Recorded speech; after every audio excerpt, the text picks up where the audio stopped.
The April 16th, 2026 meeting of the Corvallis School Board is now called to order at 6:31 p.m.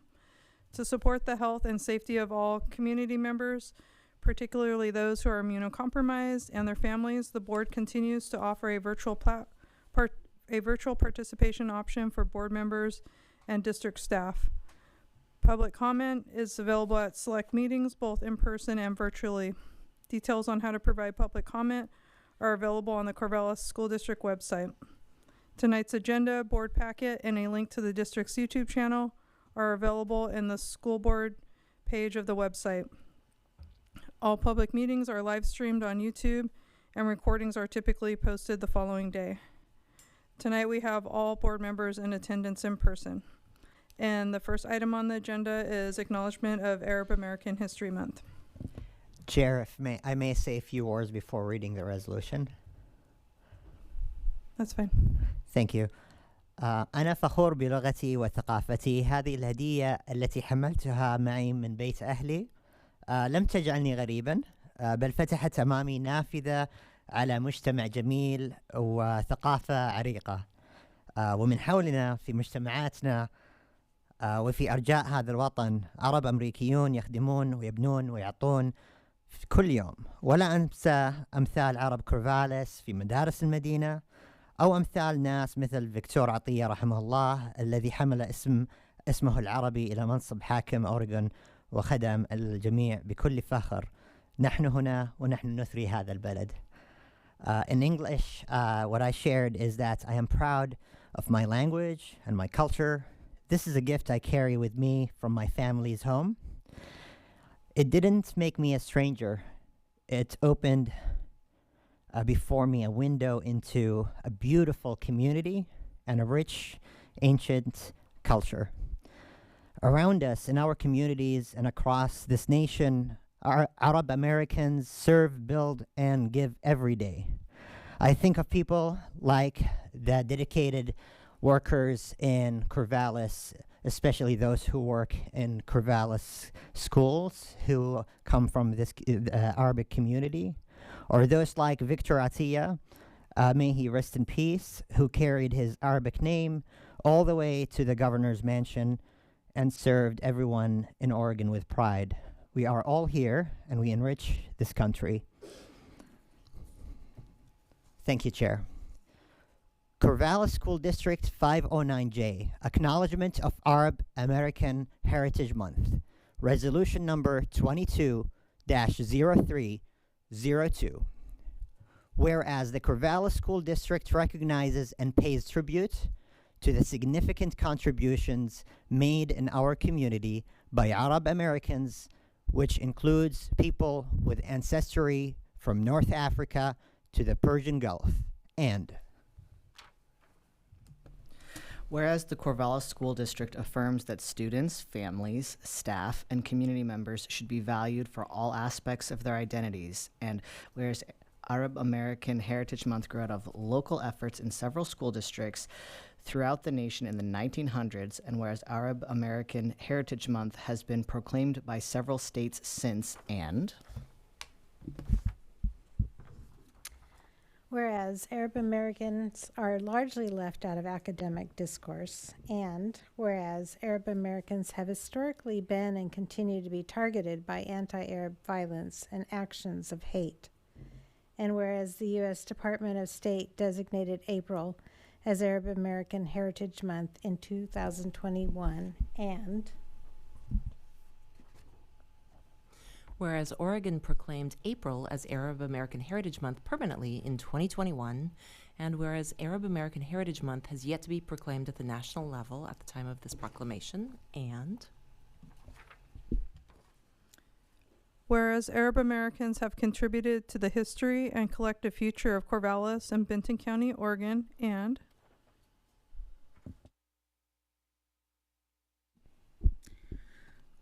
whereas Arab American History Month provides an opportunity to continue the district's growth and learning about the many contributions of Arab Americans to the nation, world, and local community, and whereas education is a necessary component for creating a more equitable and anti-racist community, nation, and world, and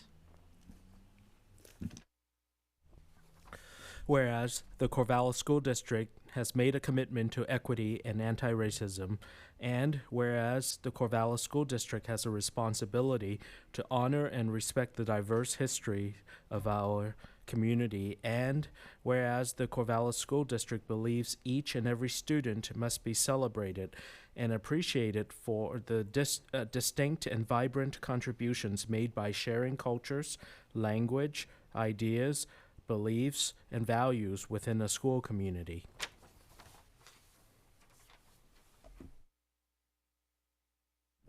Therefore, let it be resolved by the Board of Education of the Corvallis School District, does hereby proclaim April 2022, as well as each April annually, as Arab American Heritage Month in the district, and strongly encourage students, families, staff, and community members to join in existing local celebrations, and encourage all schools in the district to help highlight this month in grade appropriate ways, as well as highlight the contributions of all Arab American peoples to the local community, nation, and beyond, both historically and in current times.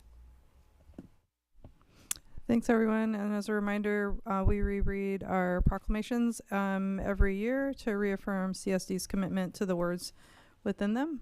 And the next item on the agenda is board member reports. I wanted to mention that we have not had a business meeting since March 5th, so we probably have several things to report.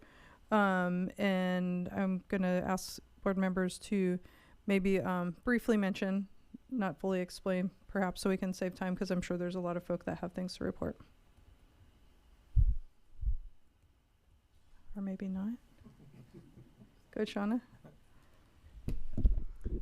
I see a lot of Garfield representation today in the boardroom. I just wanted to thank Garfield for inviting us to the Libros y Desayuno event a couple of Saturdays ago. That was just such a wonderful collaboration of community, local business partners, the PTA, students, staff, breakfast and books, where students were leaving with books, families were coming, enjoying a meal together, and it was just such a beautiful event to be able to go and be a part of again this year. So thank you for inviting us. The other quick mention was I really enjoyed being a part of the innovation team meeting earlier this week. There's so much work that is ongoing in terms of planning around the Corvallis Promise, upcoming changes, really strengthening so much that's happening, as well as planning new things in the schools. And it was just really a pleasure to continue being a part of those conversations and really hearing the dedicated staff who are creatively thinking about what's coming next for students. Thanks, Shauna. I seen your hand up too, Chris. Thanks. I have a few things. One, I was able to attend one of the Corvallis Schools Foundation's Golden Apple presentation to Mandy Hunter at Bessie Coleman, and that was really sweet with her family there, and all that the foundation has done in presenting those awards. Just really positive. And then I've been attending several track meets, and I just really want to give a shout out to our high schools and our middle schools for just organizing all these track meets. A lot of kids, a lot of events, but it's really well done and very well organized, and a lot of staff there. And even in the very wet, cold, windy afternoon at CV the other day, there was still a lot of people there, so it was really great. I too attended the books and breakfast. I was just there for a few minutes. I got to help set up a little bit, but just a very strong sense of community. I was really honored to be there and appreciate the invite. I was also at Bessie Coleman one day when they were having an activity afternoon where every teacher hosts a different activity for kids. So the kids are all spread out in different places. And again, just a lot of community showing in that, and the kids having a lot of fun, teachers participating.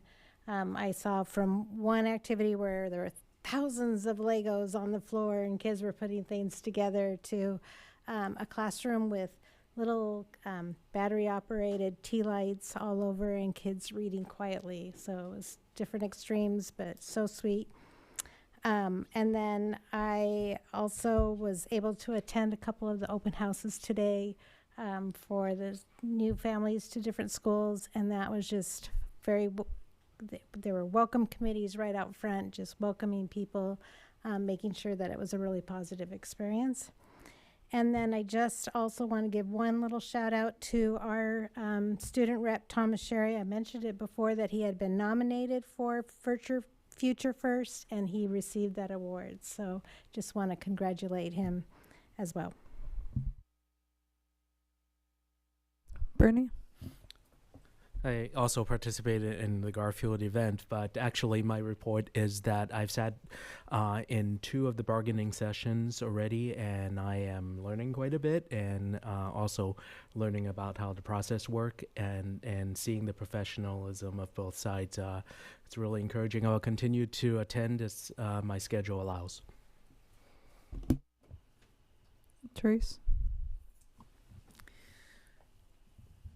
Yeah, so the Garfield Breakfast and Books was a delight to get to participate in. I particularly enjoyed, after the food had slowed down, getting to help organize the book table and helping kids find things that they sounded like they were interested in, or, oh no, I think I saw a book about dinosaurs. Let's see if we can find it over here. And that was it was very happy to see kids getting really excited about books. And so I appreciated that. I also participated in the career day for juniors in our high schools who do practice interviews, mock interviews. That was really, it's my first time actually participating as somebody doing mock interviews. And it was great to sit with our students and to hear their perspective on what they're learning, hearing how they are pulling out real world learning implications from the courses that they're taking. And our kids have done a lot of things, and it was really neat to hear them talk about those and to practice talking about their accomplishments. So that was really quite a delight. And then, well, there was one more, but I have lost it. So if it comes back to me, well, I'll save it for next time. Sammy? Thank you, Chair. So I did attend the Garfield event. I'm very thankful for the invitation from the PTA, and what I heard from one of the parents that they were able to fundraise enough money for the wish lists for the teachers and a little bit more as well. And grateful that we have those opportunities when invited by staff or parents to interact and meet with a school community. It's been really great. Also, the Golden Apple opportunities has been wonderful, and I'm really grateful for this opportunities. Thank you for the foundation for sponsoring this amazing way of celebrating our staff. One thing I wanted to share with you, I just came back from San Antonio, and I was selected by the Delegates Assembly of the National School Board Association to serve as the Secretary-Treasurer of the organization. It's the first time someone from Oregon is selected in the association's history in 80 years. This is a 1-year term, and what it will allow me is to serve our community and the 80,000 board members across the nation with professional development, advocacy, and other opportunities that I will be sharing over the next year. A few things I want to share with you that you have in front of you today are the ASBJ magazine, which is the oldest continuously printing journal or magazine or paper in America since the 19th century, and it contains articles related to board governance, and there are some subjects that I'll be highlighting hopefully in the coming reports. One thing I want to also share with you from the National School Board Association, I shared with you an email about the proposed presidential budget regarding cuts or additions to the education budget and their impact, and that has been shared with local boards and also shared with the state associations. So we'll keep you appraised about them, and hopefully members of Congress will have an insight from local boards what those programs on a program level, what those cuts mean to our schools. The other thing is the small book that you have is a book that was gifted to us on the National School Board Association by the exiting president from Massachusetts, Devin Sheehan, and I wanted to share it with you and with our student representatives as well. It's Wisdom from the World according to Mr. Rogers, Important Things to Remember. And I found it's really heartwarming words that I would consider putting it next to me in the nightstand, and that's things that will help us also how to navigate challenges we face. I think of Mr. Rogers in many ways. During this past year, when I was thinking about some challenges we were navigating, I asked myself, what would Mr. Rogers say, or what would Mr. Rogers do?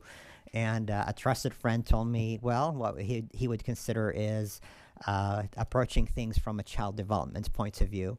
So I hope that you find some words of wisdom in this book, and hopefully we get to maybe talk about them sometime.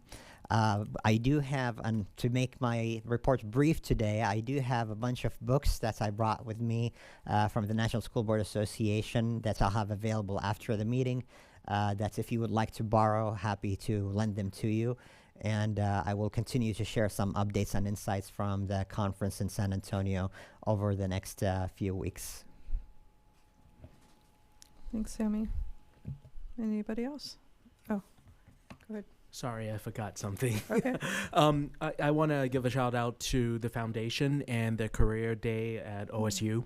I attended and did a full day worth of interviews, and it's amazing meeting those great juniors and their great ideas, and be able to help in that. And again, I want to thank all the sponsors, but also the foundation for putting this together. Anybody else? Okay, I had a couple things. I know we're just about out of time. Since it's been since March 5th, when I looked on my calendar, I had to go all the way back to recognize that I went and seen Footloose at CHS, and that was absolutely amazing. They did such a good job. So I know other board members also went to that. There's been 2 innovation team meetings, like Shauna said, just seeing the excitement and also all the work happening with the staff through those. The Corvallis Public School Foundation board retreat was really great. Things with OSBA, like their board meeting and their governance committee. I also went to the Garfield Books and breakfast event. Thank you for the invite, and I enjoyed serving food and helping get things prepared. At first I was like, oh no, there's nothing to do, but I'm going to stand here and refill juice for a while. And then got to serve food when somebody needed a break, so that was nice to be able to spend the morning there. I was able to swing by the open house for Corvallis Junior High for next year. So it's the open house for that iteration, and it was very welcoming as well. I did want to also share that I was reached out to by Crescent Valley High School student Clarence Fernando about running for the Oregon Youth Governor. And I'm really excited. I have his permission to share this, that he was selected, and he's the first Corvallis School District student to be the Oregon Youth Governor. And so that's exciting news. And so will be in charge of leading the YMCA Youth and Government Program, the largest mock youth government in Oregon, and they will have an opportunity to draft, debate, and pass mock legislation in the Capitol as a chance to learn more about the legislative process.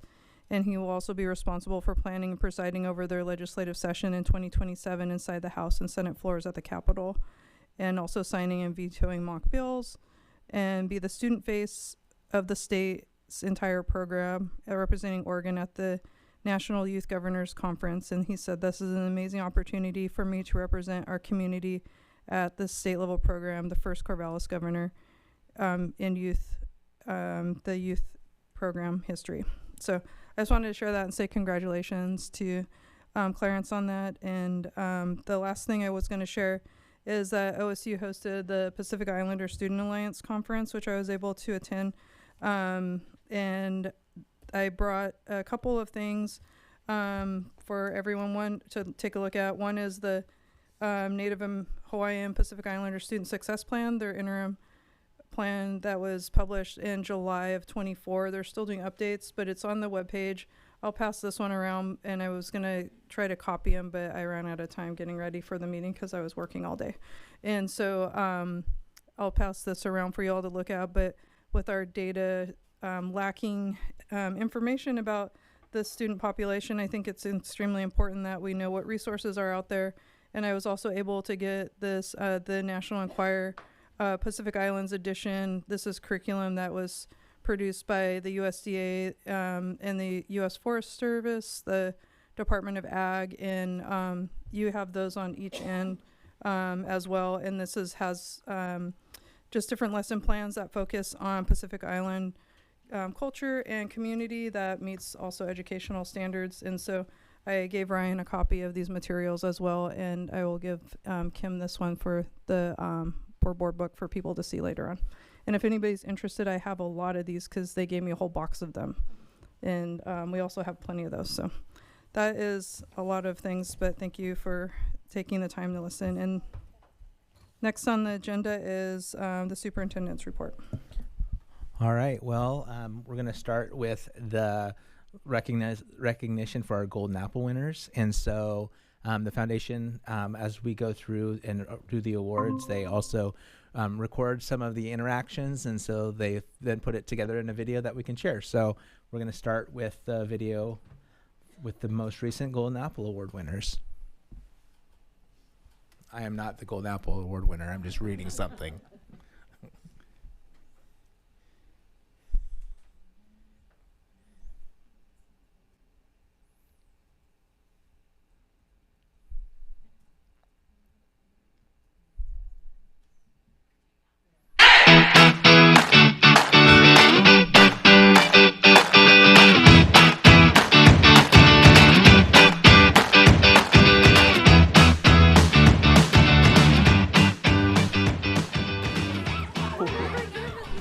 We're here for a golden apple. As one colleague noted, when she shines her light on you, you feel special in a way that is hard to describe. No one teacher does this alone. My co-partner teacher, Jen Carlin next door, and Riley, it's really, truly, it's a team.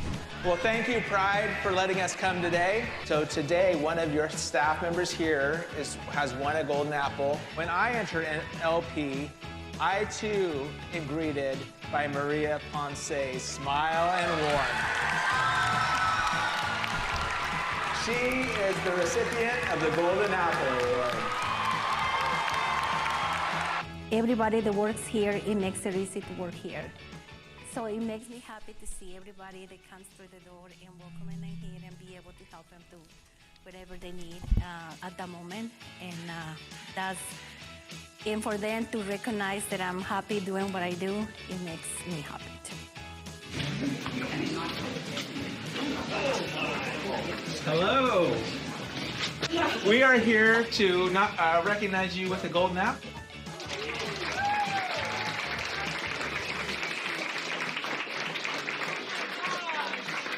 While others might simplify complex material, she maintains rigorous academic standards, firm in the belief that every student, regardless of their starting point, is capable of mastering difficult texts. The students and admin and my peers around me, all the things that whoever wrote said, that means a ton. That is noticed. This morning, we have a special award that we're planning to give out to recognize one of the staff members here at your school.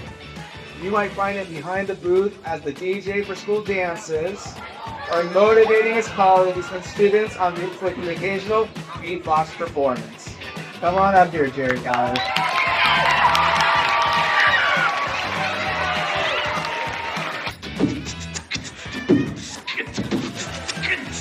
Whether it's students or staff, the fact that people notice is awesome, because I just do it to make sure everybody that they're supported and taken care of.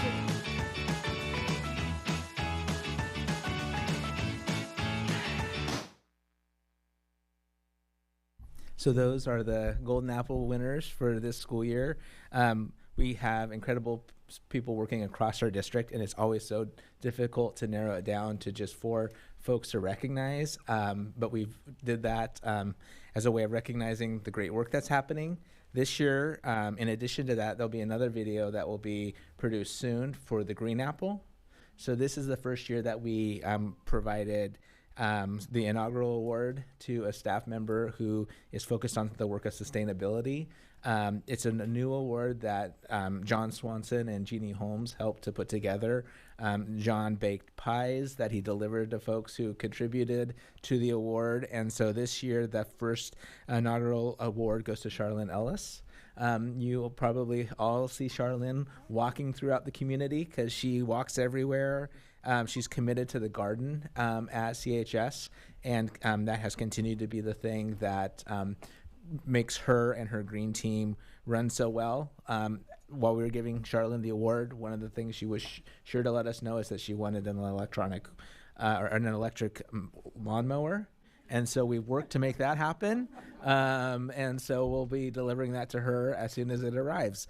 So again, great people doing great work with kids. And it's just fun to be able to recognize them. So again, thank you to John Swanson, Jeannie Holmes, and also the Pastegas who have continued to make that award possible across our district.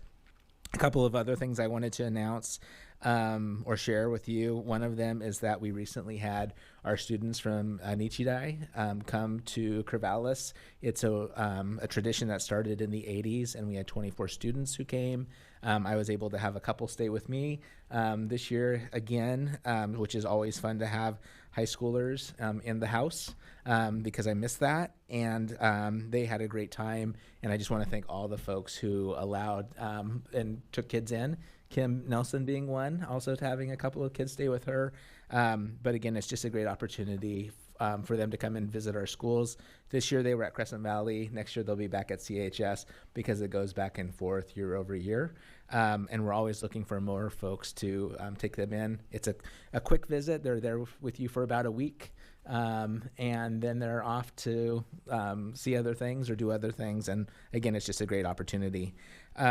Also recently we had the opportunity last Friday night to have the first baseball game under the lights at Crescent Valley, which was again a significant contribution made to allow us to add lighting at both of our softball fields at CHS and CV, as well as CV baseball. And so those have been put in at the two CV fields. We're still working on the CHS field.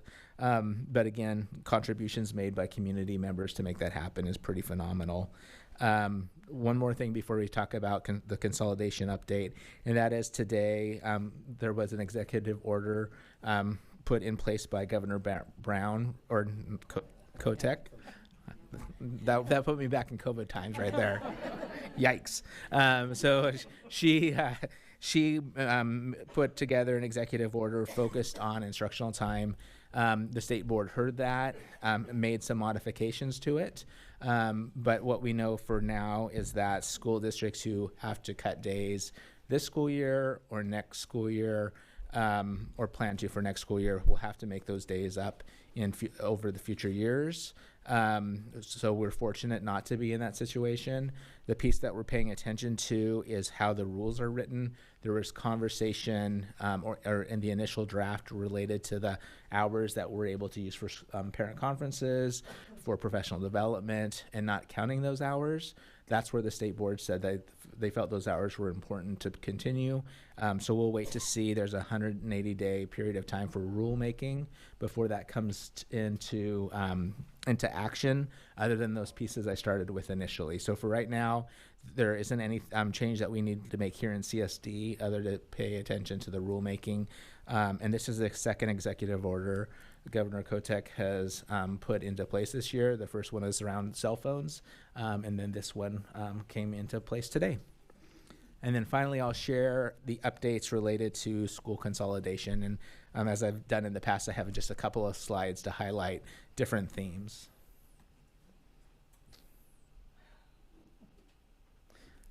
No pressure.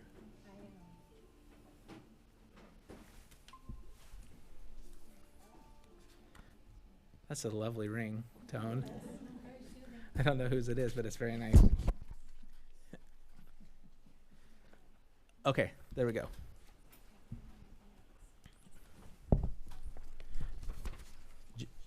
You can't advance. Okay, I'll just talk about it. So regarding the first theme is around staffing. So we have gone through the staffing process for next school year. and we were able to communicate with staff the changes. And then today was the opportunity for staff to come together across schools. I know that there were pieces related to school conferences and how they typically happen on these days, and some modifications we needed to make. And so we're appreciative for the flexibility in being able to do that. But I was able to visit 5 schools during that time, and folks were coming together. There was some laughter. There was some meeting for the first time. It was exciting in a lot of ways to see these new configurations of great people working together. So that happened today. With regards to programming, there's been a number of pieces that have been happening there in the past month. One of the things that we're continuing to work on is planning around a convening on instructional technology, so a committee to come together. That's something that I think I've shared with you before, but that will happen through next school year as our iPad lease comes to an end. So we're going to work on that next year. We're finalizing the instructional and curriculum handbooks because we want to make sure that we're able to share those out at the upcoming parent nights. Our math coaches are coming together and starting to plan. That again, these are new positions at all of our title schools. We're finalizing our curriculum orders. Our STEAM teachers are working on vision and planning. Our junior high and K-8 students have forecasted for electives. And we are going to send out a survey next week to current 4th and 5th grade and 6th and 7th families around the 0 periods and after school electives related to music. So those are things that are happening right now related to programming over the last month. Around facilities and transportation, we have finalized an agreement with LBL ESD to utilize the Letitia Carson School for early childhood. So both the early childhood special education that's been at Dixie School, as well as our Head Start programs, will be located there for next year. So that agreement is in place. We have reported out transportation stops. They have been published. And then at the family nights, transportation will be there to answer questions. And we've also provided an update yesterday on move timelines and details for staff. So in terms of facilities and transportation, those are changes that are happening or have happened. Around student transitions, staff have begun student information sharing between schools for student transition. Some of that also occurred today. High school alignment work continues. And then teams of teachers are continuing to meet to share plans for next school year. Those are the dates for the upcoming family information nights. Again, an opportunity for folks to come and hear a little bit more about the Corvallis Promise and where we're headed. And then the transfers, the second window closed on April 5th. And so we've been communicating with families this week on those transfers that we're able to make happen. So school transitions. Again, today was an opportunity for new staff to come together, continued move coordination and planning, and then also continued planning for staff professional development to assess what staff need. And so when we went out and visited schools, members of cabinet, they got feedback in regards to materials as well as professional development that folks needed. And so those are all things that as we continue this move and the work around transition, these are the things that have been happening over the last month. Some of them are continuations from information I've shared with you in the past, but a lot of those are new components that we're now working on. And so, again, just want to make sure that you're aware of all that's happening as we work on the consolidation process and the transitions for next fall. So with that, any questions? Thanks, Ryan. I do have one question. Okay, we can probably do a couple brief ones, but yeah. Thanks, Ryan. I just had a question on the LBL ESD agreement. How long is the agreement in place? And I think the bigger question for me is, in the event that with enrollment patterns, let's say that things shift in our district and we find that we need to have that space back for other uses, what is the option? Do we have an option to end that lease, or how would that work? Yeah, so the agreement, we went with an agreement for 17 years, but within that, there's the ability for us to give notice 1 year out. and then we would be able to move back into the space.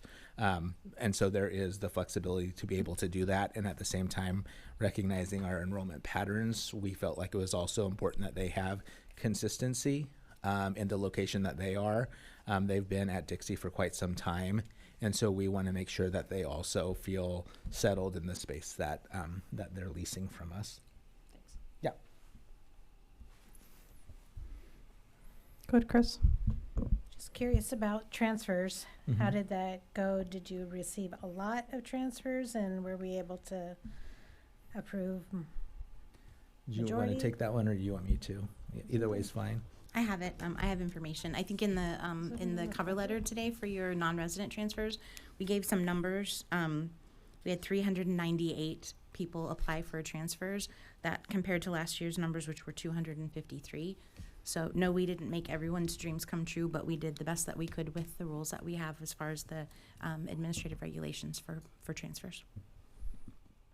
Mhm. Okay, I think that would probably be all that we have time for. Yeah. For questions, but thank you, Ryan, for the report. Sure. I did want to point out when you said the title schools, we mean Title I. That way, Yeah. since there's different titles, that way. Yep. Title I I. just like to make sure schools. people know that. Okay. Do you have a report? Student representative report is next. Okay. Crescent Valley students are enjoying an extra long weekend off, while the sophomore class presidents host exciting out-of-school events such as trash bagging and more. The junior class presidents are planning this year's prom on May 30th with a secret garden theme that is sure to impress and that students have already begun preparing for. For sports on this extra long weekend, boys and girls tennis plays against Woodburn today and against McKay tomorrow. Baseball plays at West Albany tomorrow, softball goes against South Albany today and against Silverton tomorrow, and boys track is participating in a meet at Newburgh High School. Class president elections are coming up at Crescent Valley, with candidates displaying their commitment to student government through entertaining campaign posters and videos. The Asian Cultural Club hosted a Lunar New Year celebration at Crescent Valley last month, resulting in a massive turnout in which students participated in games and ate authentic food across different cultures. Also, as we look forward to Teacher Appreciation Week, Crescent Valley would like to voice its appreciation for our amazing teachers who make our schools function and our education possible. I would also like to shout out our Youth and Government delegation and our delegation president, who was recently elected the 81st Oregon Youth Governor. Thanks, Leo. Did you have robotics down on your list? Robotics? Yeah. Oh. Yes, I would also like to shout out robotics. I'm sorry I forgot about this, but they made it to Worlds, so that was really impressive and it's a big accomplishment. Yeah, they were third place at the Pacific Northwest competition. I think that might be their strongest showing in quite some time. Yeah, I think they did really well up there. So thanks. That's awesome. Thanks, Leo, for the update. And the next item on the agenda is public comment. How many do we? Okay. We will now open the public comment period.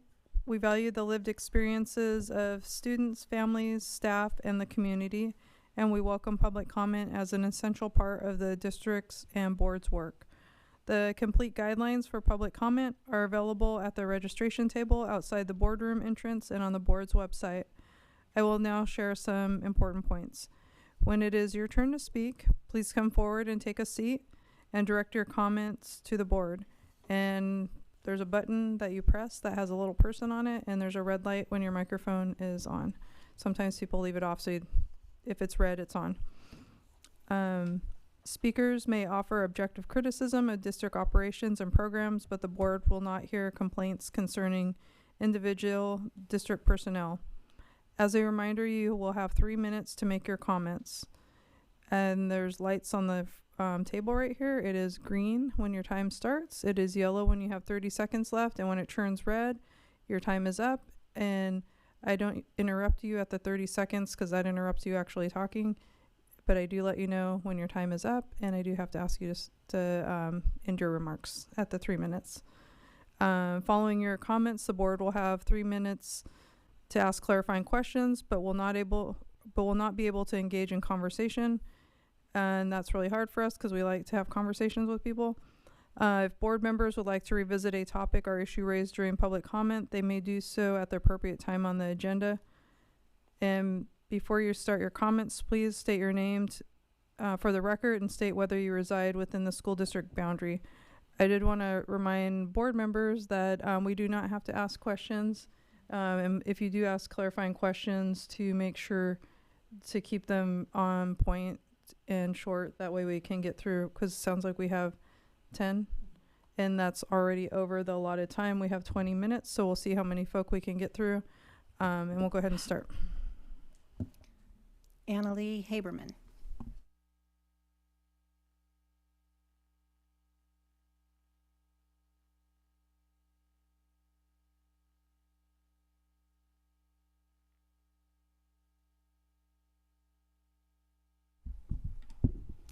Good. Good evening, school board. First off, I want to thank each of you for all the work you do for our community. It is no small task to guide the future of education in Corvallis, and I thank each of you for the time and care you put into the decisions that you have made through your leadership. I'm here tonight to share my concerns and hopes for possible change that would have a rippling positive impact for our students throughout the district. All of us are feeling the wave of impact from the school closures and transitions in our community, and I know none of those decisions were made without much discerning thought. What I want to bring to your attention is how the shifting of numbers at our elementary schools in conjunction with the cuts to counselor position FTE across the district will impact our students' access to mental health support. If you take a moment to look at the data comparing school enrollment at each level, elementary, middle, and high school, you'll notice that because of the elementary schools now being given the responsibility to care for our sixth graders, what had been a fairly equal distribution of counselor to student ratio previously is now dramatically heavier on the elementary level. And the amount of counselor FTE at the elementary level has been reduced, despite our elementary schools now being given a much higher load of student need. Counselors at the elementary level have gone from an average of 310 students per FTE to a predicted average of 396 students per FTE. And some schools like Bessie Coleman, Adams, Garfield, and Mountain View enrollment predictions are way above that already incredibly high ratio. The American School Counselor Association recommends a ratio of 250 students per counselor to effectively meet student needs across every tier. And some of our elementary schools have been allotted double that amount per single counselor in their building.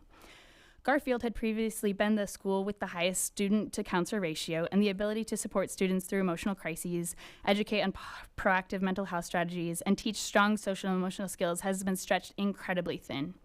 On top of that, our school, along with the entire immigrant community in Corvallis, have had to navigate the current terrorizing circumstance of ICE and the greater political realities threatening the well-being of our families.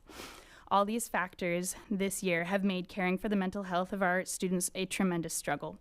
And now going into the next school year, 3 more schools will be put into this overwhelmed state where student crises pile up without enough adults trained to navigate mental health needs to offer them the care and comfort they so desperately deserve. I ask you as leaders who know that no student can learn effectively without feeling safe and regulated to advocate undoing the cuts that were made to counselor FTE in our district so that we have sufficient mental health support at the elementary level. I'm not asking for any counselor FTE to be transferred from the middle or high school level because it is so incredibly important there as well.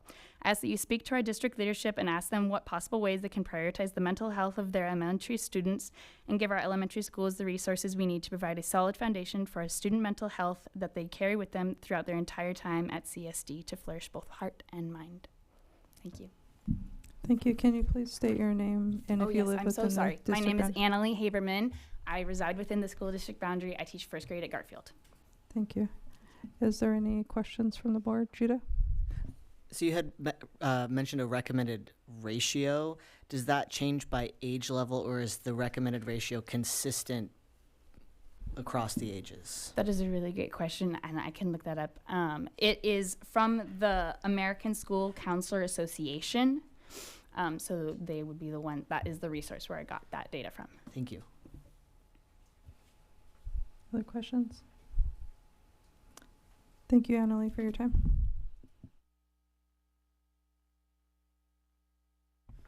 Will Rotenkolper.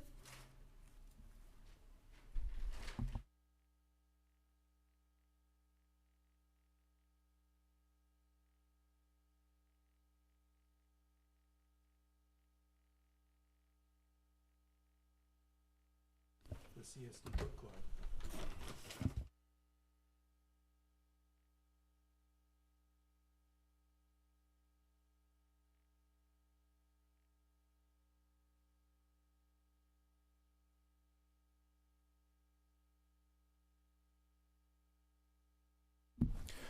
My name is Will Roten-Kolber, and I reside within the district. And I want to echo what the previous speaker said, because it's just one symptom of this current consolidation. Your current board packet shows a very healthy financial budget, one that reflects the need not to consolidate schools this year. And I want to urge you to think about that moving forward. We don't have to go through this chaos. I went to an open house before I came here. Nobody knows what's going on. Nobody knows what they're going to teach. They don't know if they're going to have student teachers. They don't even know what classroom they're going to be in. It's chaos.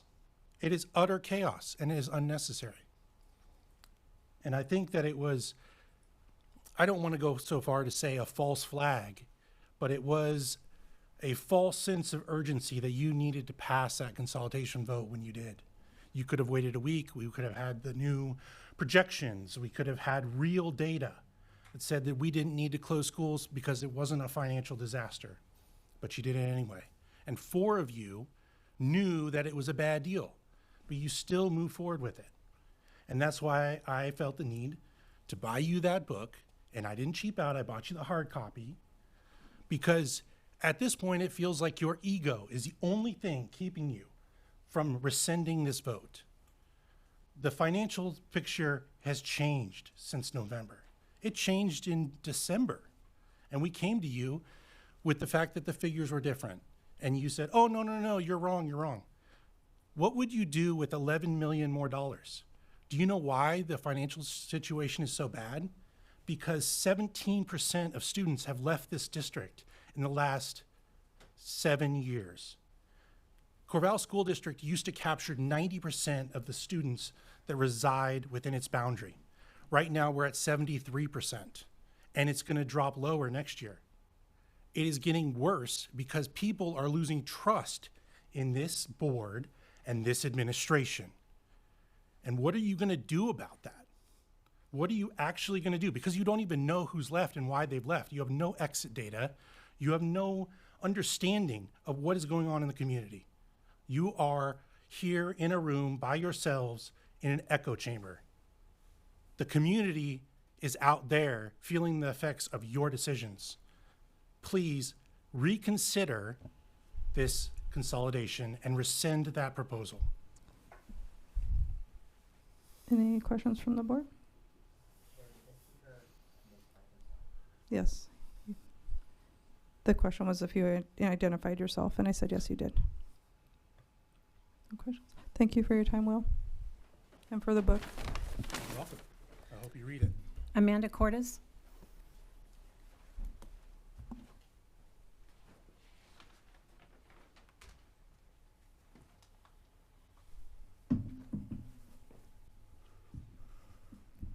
My name is Amanda Cordes, and I reside within the Corvallis School District boundary. I'm here tonight to make a public comment about public comments related to the discussion from the last board meeting. I do understand that meetings cannot last until all hours of the night, and I'm appreciative of the time and effort and energy that board members take into meeting with people on their own time, in one-on-one and in small group settings. That being said, there's a measure of accountability that is inherent to public comment, and that everybody in the community can hear who said what, when, and what the response was that is lacking from all of those other methods. As someone who has direct first-person experience with a board member saying one thing in a small group setting and turning around and advocating for the exact opposite at a subsequent board meeting, I personally feel very strongly about accountability.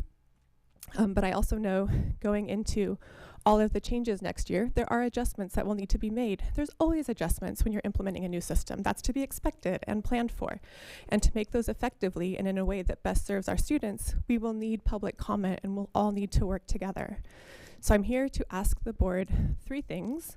First, to be very cognizant of the time spent on board member reports and to think about whether it's information that the community and board need in this setting or if it's for the purposes of building one's own self up. Similar concern for questions during the comment period. And then third, for the board to know and to understand that in the situation that we're in, 20 minutes of public comment once a month is not sufficient and will not be sufficient next year. And so to expect and to plan accordingly for additional time. Thank you. Any questions from the board? Sammy? Thank you, Chair. Amanda, thank you for your comment. I believe I heard you saying there are 3 suggestions, board members being cognizant of their own comments during the reports. The second one is related to, go ahead. Questions and being, again, cognizant of how questions are framed and if it's for more information or to prove you knew it. And then third is to plan for more than 20 minutes once a month. So your proposal is to allow more than 20 minutes per month in the same formats we're having today. I think a lot of people have learned through experience that you only get responses if you come publicly. I think if there are other mechanisms and people start to see responses that way, I would expect the community to use them. But right now people are using what we've been taught works. Okay. If I may ask, unless there's other board members with questions, if I may use this opportunity for a question. Many boards limit public comments on topics related to the agenda to inform decision-making in front of the board. Do you favor that, or do you favor that public comments can be about any topic? I don't think we should be limiting public comments. We don't really know what to expect right next year. There's plans, there's hopes, but we do need that feedback so that we can serve our students and make sure that they're all supported during the transitions. Thank you for your time. Any other questions? Thanks for your time, Amanda. Thank you. Naomi Hartman.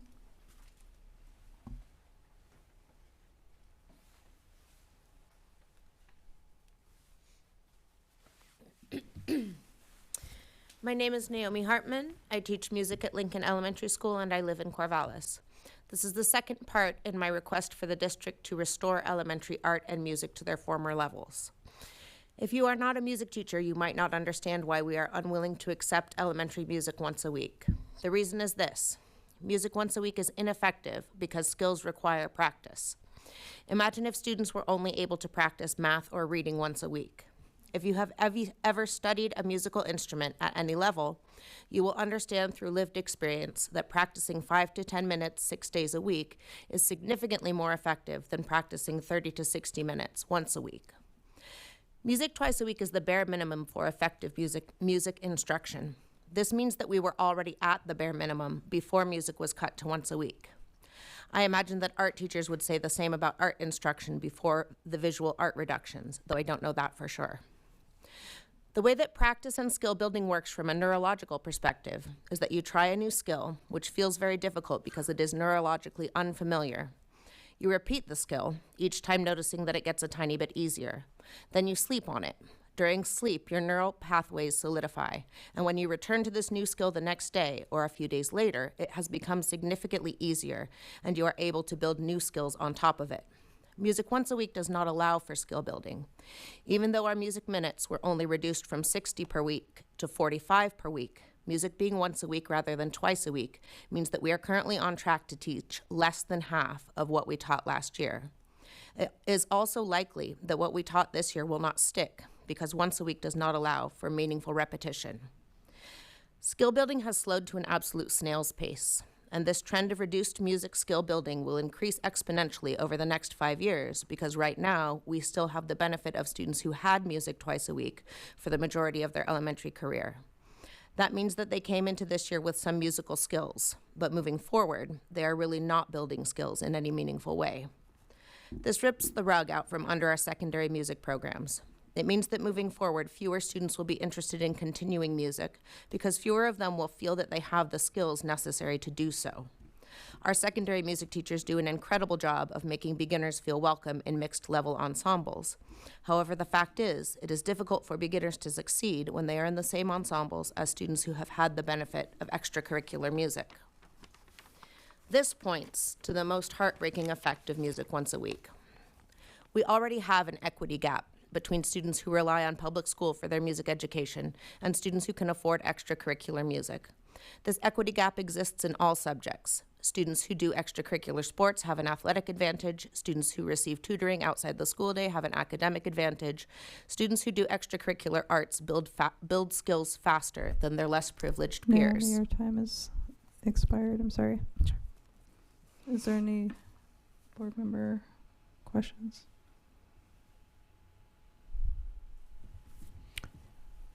Naomi, could you conclude your remarks?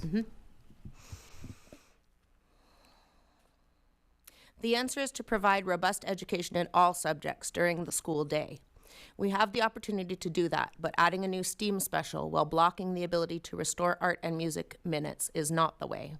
If we do not find a way to restore music to twice a week, we will see fewer students signing up for secondary music classes, and the ones who do will be mostly from families who can afford and choose to invest in private lessons and extracurricular music. In addition, the students who rely on their general music class for their entire music education will receive music appreciation more than skill building. This means that their ability to participate in music making, whether in or outside of an educational setting, could be stunted for life. Thank you for your time and consideration. Any other questions from the board? Thank you for your time, Naomi. Clarissa Cisneros.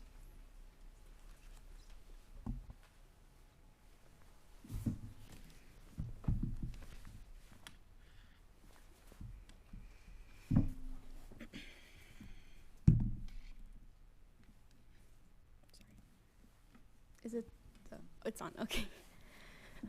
My name is Clarissa Cisneros, and I am a member of the Corvallis community. Good evening. My name is Clarissa, and I am approaching the end of my 4th year as an educational assistant at Garfield Elementary School. To put it briefly, we run intervention groups and IEP minutes for a significant amount of our days, meaning if we have all these staffing cuts that we have been facing, that we would have less availability for our students to be able to handle their needs. We have wonderful certified homeroom teachers at Garfield, but when most of their day consists of managing the education of 25 plus students, they aren't as easily available to handle students in times of crisis. Having a counselor in these moments is extremely helpful, but when there's more than one student having a crisis at a time, EAs are the most available resource for those students. You cannot schedule a crisis. Garfield students have a unique experience that most students in the district do not face. We are home to a large community of students whose first language is usually not English, and for a significant population, even Spanish. It is part of what makes our school so incredibly beautiful, and at the same time, their stories are uniquely complex for this reason. I had the opportunity to serve kinder through 5th grade, and here are a couple moments of these past couple years that I think about quite often. I've had a student come to me casually about how the day before, they saw videos that were circulating in our community regarding an ICE deportation in Albany. In short, they had concerns about ICE coming to our area. When discussing what they had told me, they acted as if this was a normal thing. After giving the students the space to process, they told me that they did in fact feel scared and upset about what they had seen in the video. Another moment in which I have seen the impact of, ICE's presence in our area was when one of our families had to leave the country due to a real concern regarding one of their family members. After they left, their classmates began to ask questions. Where did they go? Why did they leave? And are they okay? Many Garfield students are very aware of the current reality of our nation, and these are just 2 examples of many examples of how ICE has impacted our learning spaces. They are stressors that affect them emotionally and also their learning.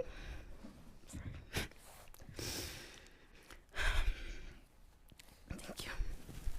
Our students are actively in a constant fear of displacement. Without appropriate resources and staffing, we are unable to give the students the support that they need. To the school board, I ask you, how are we as staff supposed to be able to adequately support our students when we're being pulled away in so many different directions? Clarissa, I'm sorry, but your time is up. Questions from the board? Clarissa, could you continue? Thank you. Like I said previously, you cannot schedule a crisis.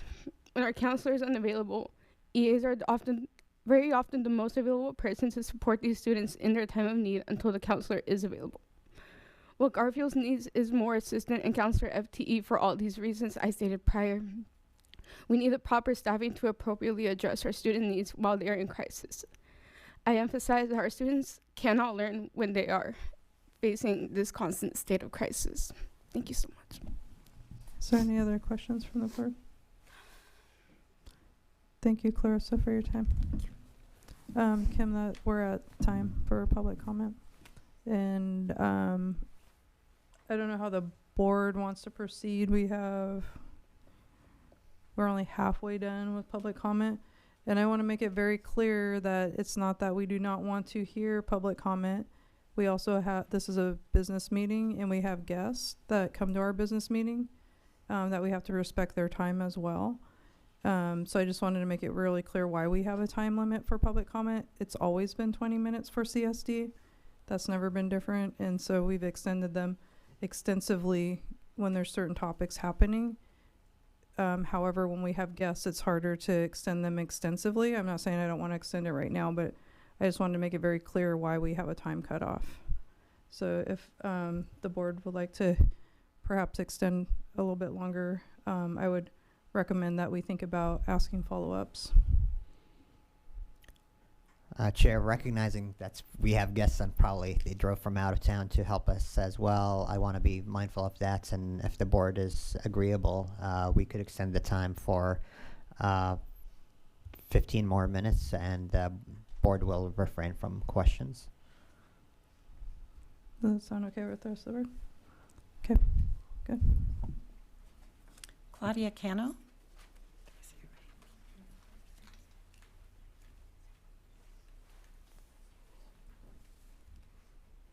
You guys are scarier up there. Okay.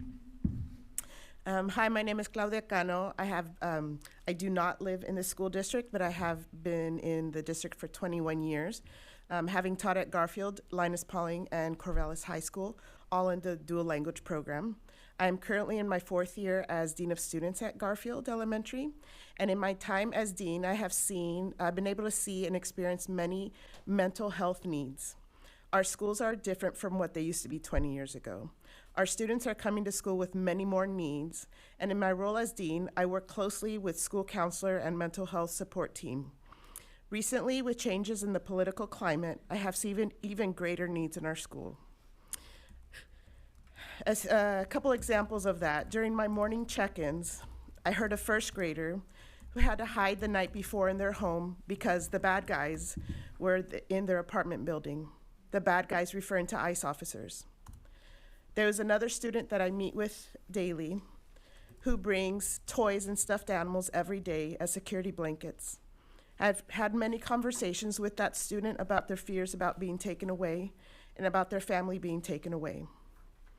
Recently, last week, during a whole group lesson on what to do with a fire drill in the cafeteria, a student asked me, "Maestra, but where do we hide?" I asked for clarification, and they said, "What if ICE comes in the building? Where do we hide when we're in the cafeteria?"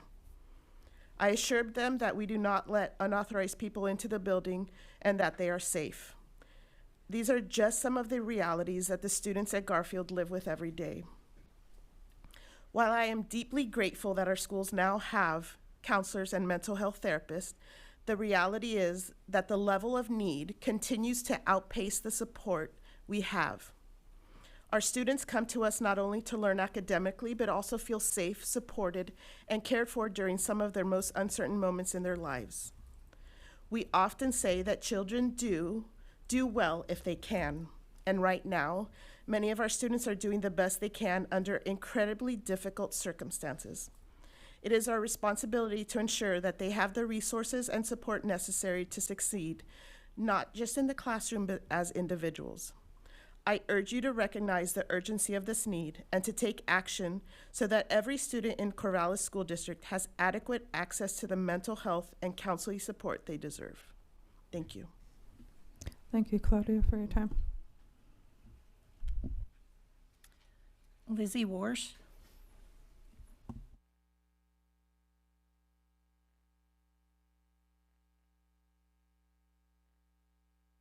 My name is Lizzie Warsh, and I reside in the Corvallis School District boundary.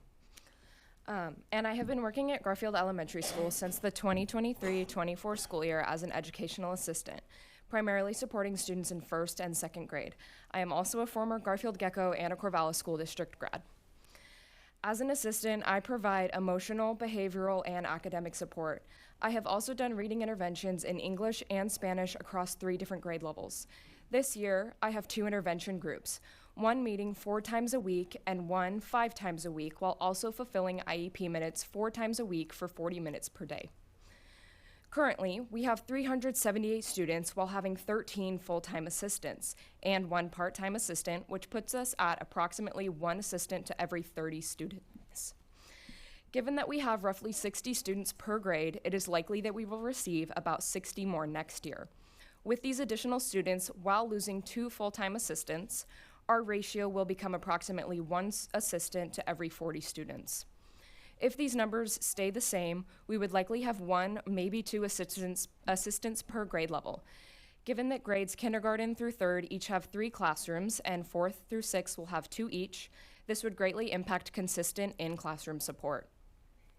Aside from academic support, assistants can also be the initial support in a moment of need. This year I work with amazing 1st graders, all from diverse backgrounds and home languages. Because of our limited staffing, our students are suffering. At the beginning of the year, I was in classroom support during 1st grade English. But due to limited staffing, my schedule was changed in order to have another intervention group. Within the first 1 to 2 weeks of this change, a mum-speaking student went to the classroom teacher I work with and said they did not feel like they were learning anything because I was no longer there to support them. Another example of how our limited staffing has impacted our students is I was also pulled from supporting a first grade class to do IEP minutes in another grade level. Since that happened, there have been several instances of different students having crises during specials due to limited support. Specifically, having 2 first grade classes, roughly 45 students, in our gym on Mondays. This has led to students shutting down, feeling discouraged, and like they can't be successful. This has also led to physical escalations that have occurred in PE, but other specials as well. The question I raise to the board is how can we be expected to raise our test scores with lower assistant numbers? We have the lowest % of students at grade level across all subjects, and we are the only school that has decreased from the previous year in all 3 subjects. This is based on the 24-25 school year. We urge the board to consider how the district is going to support these students as reflected in their data. Lizzie, I'm sorry, but your time is up. If you can send us your comments. I have 2 more sentences. If not, it's totally okay. We committed not to asking questions for this part. I'm sorry.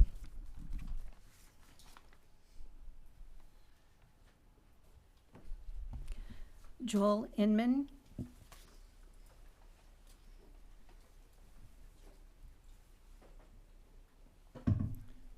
Good evening. I'm Joel Inman, community member, parent, and teacher at Garfield Elementary.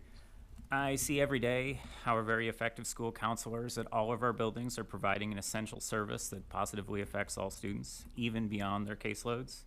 I'm concerned that Garfield, like all our consolidated elementary schools, is actually growing both in student body and in student needs, while our capacity to handle student fears, anxieties, frustrations, and disruptions is not growing apace. Garfield has the highest needs both in academics and social factors, including students navigating poverty, trauma, and especially now, fear of ICE activity in their homes and community.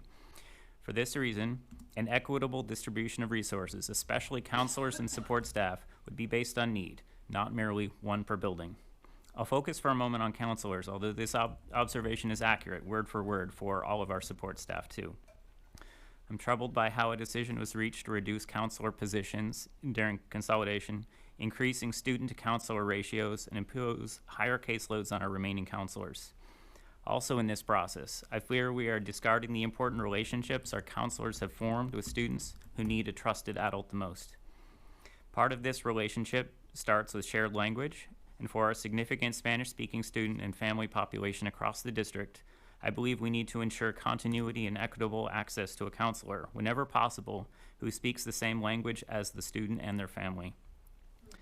We can take a moment to walk through our guiding questions on equity, asking who does this decision affect negatively? This decision affects kids who are navigating trauma, interrupted schooling, and come from immigrant families, are immigrants themselves, and are students who are learning English and not yet able to express their emotional needs in English. In short, those who need it most. From my view, moving counselors and increasing their caseload most impacts those who need their help the most. Another equity question: how might this decision ignore or worsen existing disparities? Increasing the student to counselor ratio and increasing counselor workloads worsens the existing disparity between students who are facing multiple adverse barriers to their education and those who have an easier time navigating school. And what are the unintended consequences of this decision? There are many. Students who rely on support from their school counselor will have less access. This in turn leads to more class disruptions, not just for the student experiencing trauma, but for all students in the classroom. So how will this decision or outcome be sustainable? Another of our district equity questions. I don't see how it is. You'll see more trauma at Garfield and Corvallis Junior High due to government activity alone, let alone the panoply of other obstacles to education our most vulnerable students face. This has a chain reaction of disrupted education up the chain from elementary to junior high, reducing outcomes for everyone. And I'll submit my comments. Thank you for your time, Joel. Thank you.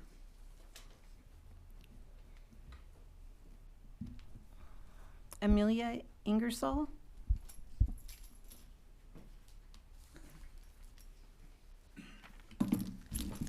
Hi, my name is Amelia Ingersoll, and I am a teacher at Garfield Elementary. I have 19 beautiful third grade students. I feel my class functions very well, and I'm very proud of how each student is growing academically. However, under those smiles and high fives, they harbor emotional turmoil that is now rising to the surface. Here's my past week. Monday, a student informs me that another child is shaking uncontrollably. I realize that that student is having a panic attack over the math, and I have her escorted to the office. Tuesday, two girls returned from lunch in utter tears. Unable to talk about the incident, I ask one to write about it in her journal. The line that screams to me is that sometimes she wishes she were dead. Wednesday, I receive an email from a parent with an urgent request for a meeting. When I meet with her the next day, I find out that her daughter had the words, "You must die," written on her arm. The family has a history of self-harm. That night, I receive another email from a parent concerned that her child is being bullied. And then there is a child whose grandmother is living with him because her house burned down, and he lives in fear that this may happen to him. And then, because I teach at Garfield, there are the children living with the shadow of ICE looming over their families. There are the children who hold fear and anxiety in their bodies, trying to get through the day, not comprehending why they feel the way they feel, and not sure how to express it. This past week, our school counselor, Alex Alizaraga, met with 6 of my students, multiple times, to talk through difficult emotions. These conversations were the most critical events that occurred in my classroom this week.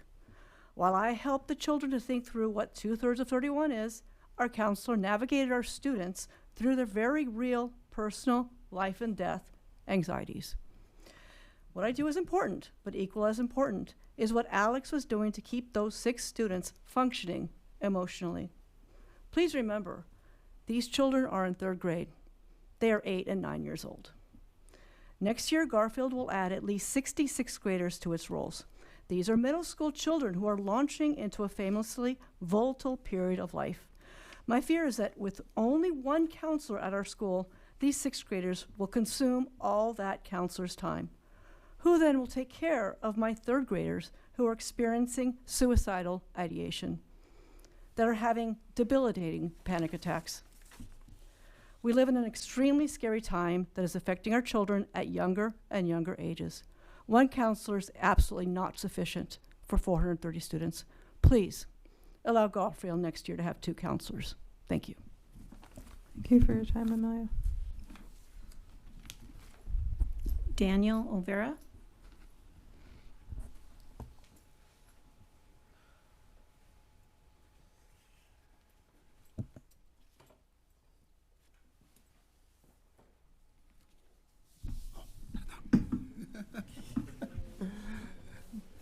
Kim, are you adding more time? Mi nombre es Daniel Olvera, soy maestro de Garfield, My name is Daniel Olvera. I'm a teacher at Garfield. pero esta vez no vengo como maestro, sino vengo como padre también de familia. This time I'm not coming here as a teacher, but as a parent, a family, Y también como un miembro activo de la comunidad. and also as an active member of the community. He trabajado en diferentes cosas, en diferentes áreas, y especialmente en la labor. I've worked in different areas, different things, especially in labor. And can you define labor? Labor como labores físicos, puede ser de construcción, de limpieza, Ajá, diferentes cosas. Labor meaning building, Ah, different things. Y una cosa, los miembros, mis compañeros han hablado de diferentes cosas. A mí me voy a enfocar en varias cosas, cómo afectan a los niños trabajando a veces en la labor. Muchas veces como ser hispano, somos vistos como personas de segunda clase, segregados, pero también cuando muchas veces como la labor que hacemos de trabajos de construcción, de limpieza, de cocina, a veces las cosas que acarreamos a las casas afectan especialmente a nuestros hijos. And I'm referring to most of the comments that you have already heard from my team members, because we Hispanics who work in building, in kitchens, in cleaning, get so many things that we carry home and affect our families.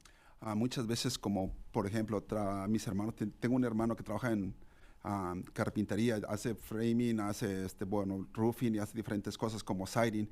Muchos están cortando, plomo está volando, está siendo puesto a todo eso, el polvo lo llevan a la casa, se lava la ropa, ese afecta de una manera significante a los niños. I have a brother, he builds, he works in construction, he does roofing, and most of the times the lead that is in dust comes to his clothing, which is washed at home, and that is a hazard to the family, to his kids.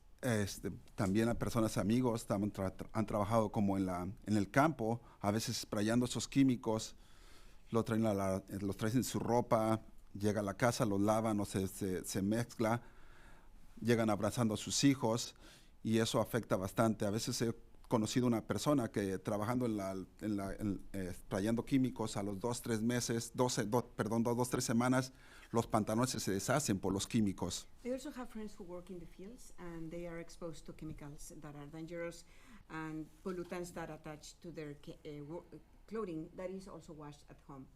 Those friends of mine come, they hug their kids, and just an example is that some of their clothing it vanishes within 2 to 3 weeks. Y en la limpieza es lo mismo, en otras áreas de pintura, cualquier cosa, el concreto, cualquier cosa. Lo único, a veces todo eso llega afectando a los niños como en el aprendizaje, dislexia, hiperactividad, retraso mental, diferentes áreas. A veces cuando no hay un representantes que puedan ayudar a las personas a navegar todo esto, llega a afectar bastante. Y por eso estamos pidiendo por más apoyo en las escuelas. All these activities, all these substances, pollutants that are affecting the kids need to be understood and managed by the support at school.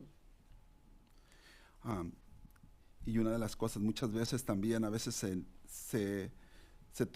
no se toma en cuenta muchas veces que los padres están afuera por muchas horas, a veces tienen que viajar a otras ciudades, regresan tarde a la casa, los hijos están abandonados, una negligencia, pero es involuntaria y a veces los niños están expuestos, a veces están en el teléfono, están en las calles caminando y necesitan más apoyo de consejerías o apoyos en las escuelas. Y cuando se están cortando y no hay suficiente apoyo, es un poquito, se siente en la comunidad. Not to mention that besides these hazardous aspects of labor, parents are most of the time away from home for long hours and abandon the kids. It's not on purpose, but it results in negligence. And these kids are abandoned at home, on their phones, walking alone by the streets, and the counselors at school who need to care for them need to know where the triggers for their cuttings come from. Y una de las cosas es más fácil a veces prevenir todo eso que después cuando van creciendo los niños llega el aumento de que se salen de las escuelas, empiezan a tener relaciones como con malas personas, empieza a incrementarse el crimen. Entonces, si es que se puede evitar desde antes, desde las escuelas primaria, secundaria, es mejor. So my goal is to highlight the opportunity or the need to prevent. Otherwise, it will grow, kids will become attached to bad relationships and will engage in crime. So this help must begin in elementary and middle school levels. También quisiera un poquito como pedir por la escuela secundaria, la Elaine Spalding. Yo sé que nos mandaron 2 maestros y son muy buenos, Jesús y John, pero también a la misma vez están despidiendo como están retirando 2 personas hispanas que se están alejando. No hay representación, se puede ver tantas personas en Garfield. Ahí hay 2 o 3 hispanos que son maestros, eso no es justo. Perdón, ya, go ahead.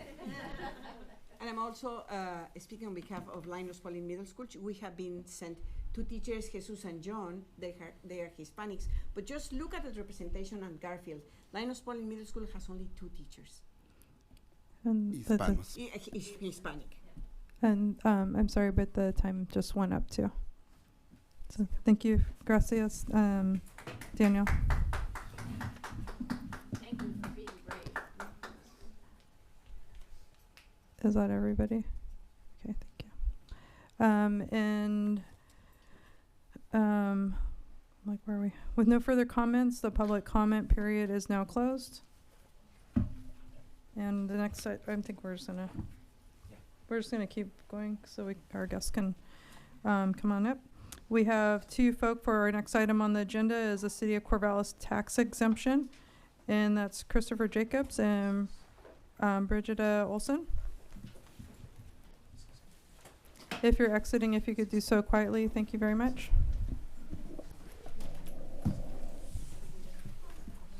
Brigida, is that how you say it? Sorry. Thank about you. that. Yeah. No worries. I was Thanks like, for having us tonight. Yeah. Good evening. Great to be with you for the first time. Happy to make the introduction to the school board finally. My name is Christopher Jacobs. I'm the Economic Development Manager for Corvallis and Benton County. With me? And I'm Brigida Olson, Housing and Neighborhood Services Manager at the city. So between the 2 of us, we really are doing most of the proactive housing development from the city side. Mine being market rate and mixed use, and Brigida doing a lot of the affordable housing. And so you might be familiar with all of the housing in the pipeline right now, 2,000 units over the next year. A great deal of those have been possible because of this program known as MUPTI, the Multi-Unit Property Tax Exemption Program. It is set to double the number of residents living downtown, which is a tremendous thing for the benefit of downtown businesses and really the ability for downtown to be a thriving place that we all love and want to be in.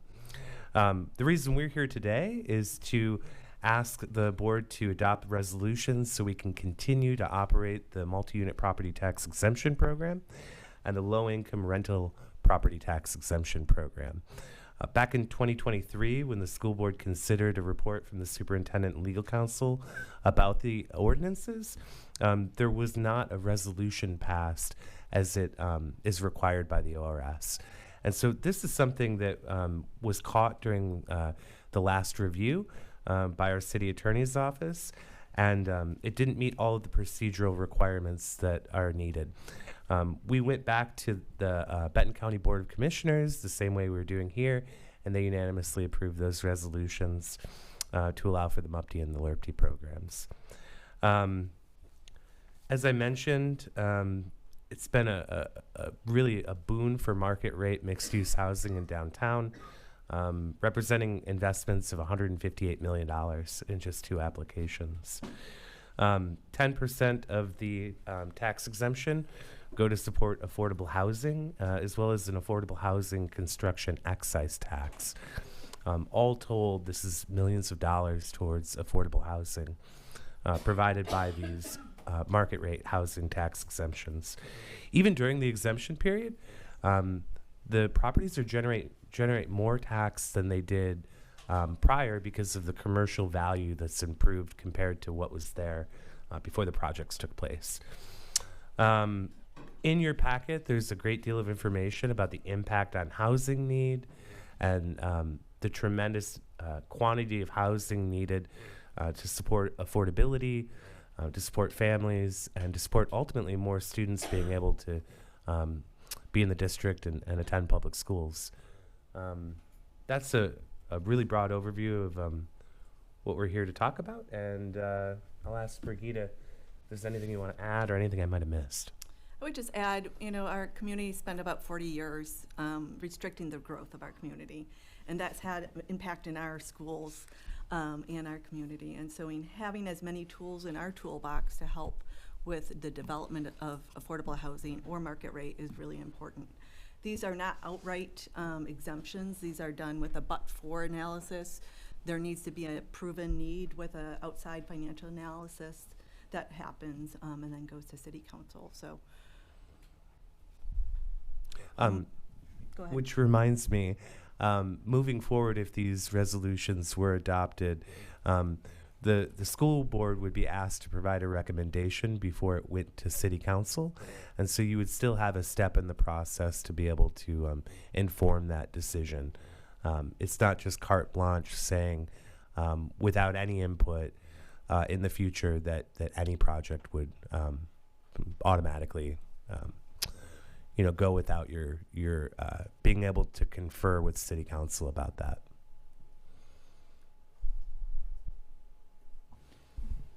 So when you when you gave me the responsibility of bringing back an opinion to the city, it was related to if it's cost neutral or there is some financial benefit. So that's the threshold of the projects that had come up to this point. But again, with requirements of the city to go through the process of approving the resolution, it would still allow the district to provide input in those decisions.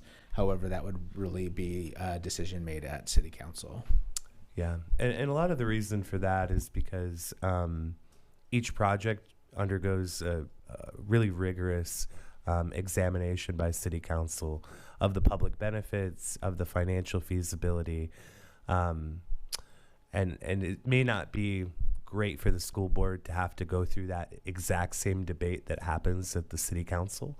You all have enough business to take care of without having to rehash every debate at City Council. Are you open for questions now? Please, Certainly. yes. Okay. Questions from the board? Oh, Sammy. So just to, I will have the procedural questions down the line, but for now, understanding where we're at, those two resolutions will bring the two applications already passed into compliance, correct? Exactly. It would correct for the administrative procedural error. And then for any future ones, it will give the superintendent delegation. We have a motion here to give the superintendent, reauthorize the superintendent with delegation for any net neutral or positive. You will evaluate or no? That would be your prerogative if you'd want me to continue to evaluate them. I would say that would make the most sense based on the thresholds you've provided me thus far. But really, I won't have any sort of overall authority in moving those forward. It would be a recommendation from the school district to council basically. So if I'm understanding correctly, there is a tension between the two resolutions as written and the intention of the board originally. The two resolutions says City Council decide on any future applications. You make your financial evaluation accordingly. Our intention originally, we delegated to the superintendent evaluating each application, and you told us the first application, you brought in front of us the first application. Is my understanding for that tension correct? I don't think there's tension because really the authority rests with the city based on the work of the city attorney. And so this procedurally, this is what we would need to do to be able to support both LRPD and MOOCD applications. So say there is a negative impact on the school district, how would that work out? You want me to take that? Or Yeah, I'm happy to. So if there were a negative impact on the school district as projected, that before City Council were to make a decision about the exemption, the school district provides an opinion as to whether or not they want it to be approved or denied. If an application were to come before City Council with a recommendation to deny from the school board, I think they would take that into strong consideration. I can't speak for the City Council, but I know they think very highly of the school board and the opinion, and that would definitely inform how they ended up deciding on the exemption. I need to think a little bit more. I'll defer to other questions as I Other think questions of from the board? I had a question for you. It's more if you can, so people aren't confused, explain kind of like why. It's just if you can reiterate why we're voting on something that has to do with the city, like the role of the school board in these kind of decisions, that would be helpful, I think, for folk that may not understand. Yeah, so the Oregon revised statute allowing for multi-unit property tax exemption program and the low-income rental property tax exemption program required that 51% of the taxing jurisdictions approve resolutions to allow for such a program. And so between Benton County and City of Corvallis, we don't have the 51%. With the school district, we would. That's the reason why we're asking for the resolution to be passed. And ultimately, it's in the pursuit of supporting housing production, which has been closely tied to housing affordability and ultimately improved enrollment, hopefully, for the 509J district. Thank you. I'm sure there's people that are watching that are like, what's going on? So I appreciate you taking a moment to explain that. And I do appreciate that we keep talking about we need better housing, and that's part of our issue. And if the school board and the district can help support more affordable housing, that seems pretty logical to me. But other questions? Hold on, let me see if anybody else has one first. Therese? Thank you. You've referenced the expansion of affordable housing, and so can you describe what that actually means? Are we talking about rent-controlled buildings? Are we talking about properties that are guaranteed to be Section 8 approved? What are we talking about? So the past 5 years or so, the city has helped with the development of 358 new units of affordable housing. Folks are living in those units right now, and they're home to many families. That they did not utilize the low-income property tax exemption. They didn't need to. But it means that individuals or households are generally paying, their income is at 60% area median income or less.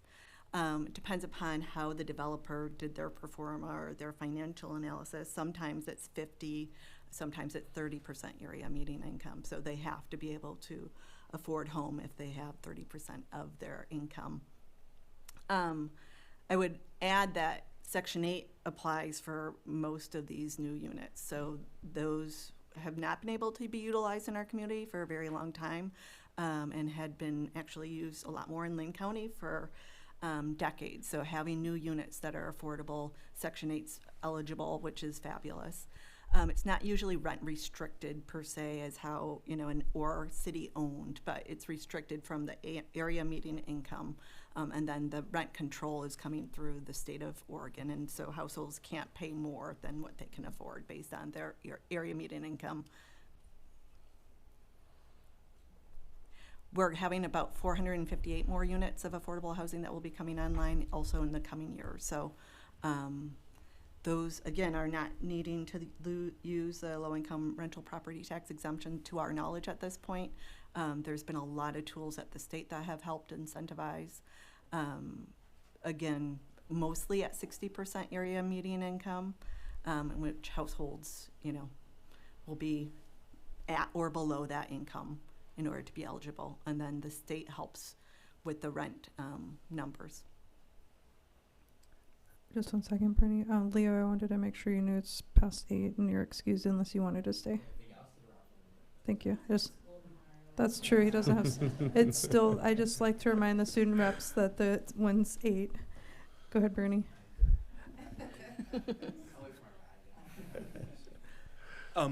One quick question. I just need some clarification on this 51% threshold. Yeah. Are you saying that without our approval, you cannot meet that at all? I would have to go to other taxing jurisdictions and have the same conversation. And what does that mean? So it would mean going to the Lynn Benton Community College, their taxing jurisdiction, Benton County Soil and Water, their taxing jurisdiction. So I need just about everyone except for the school district to get over 51%. Okay. And I would add, we're in a housing crisis, and home matters to everybody.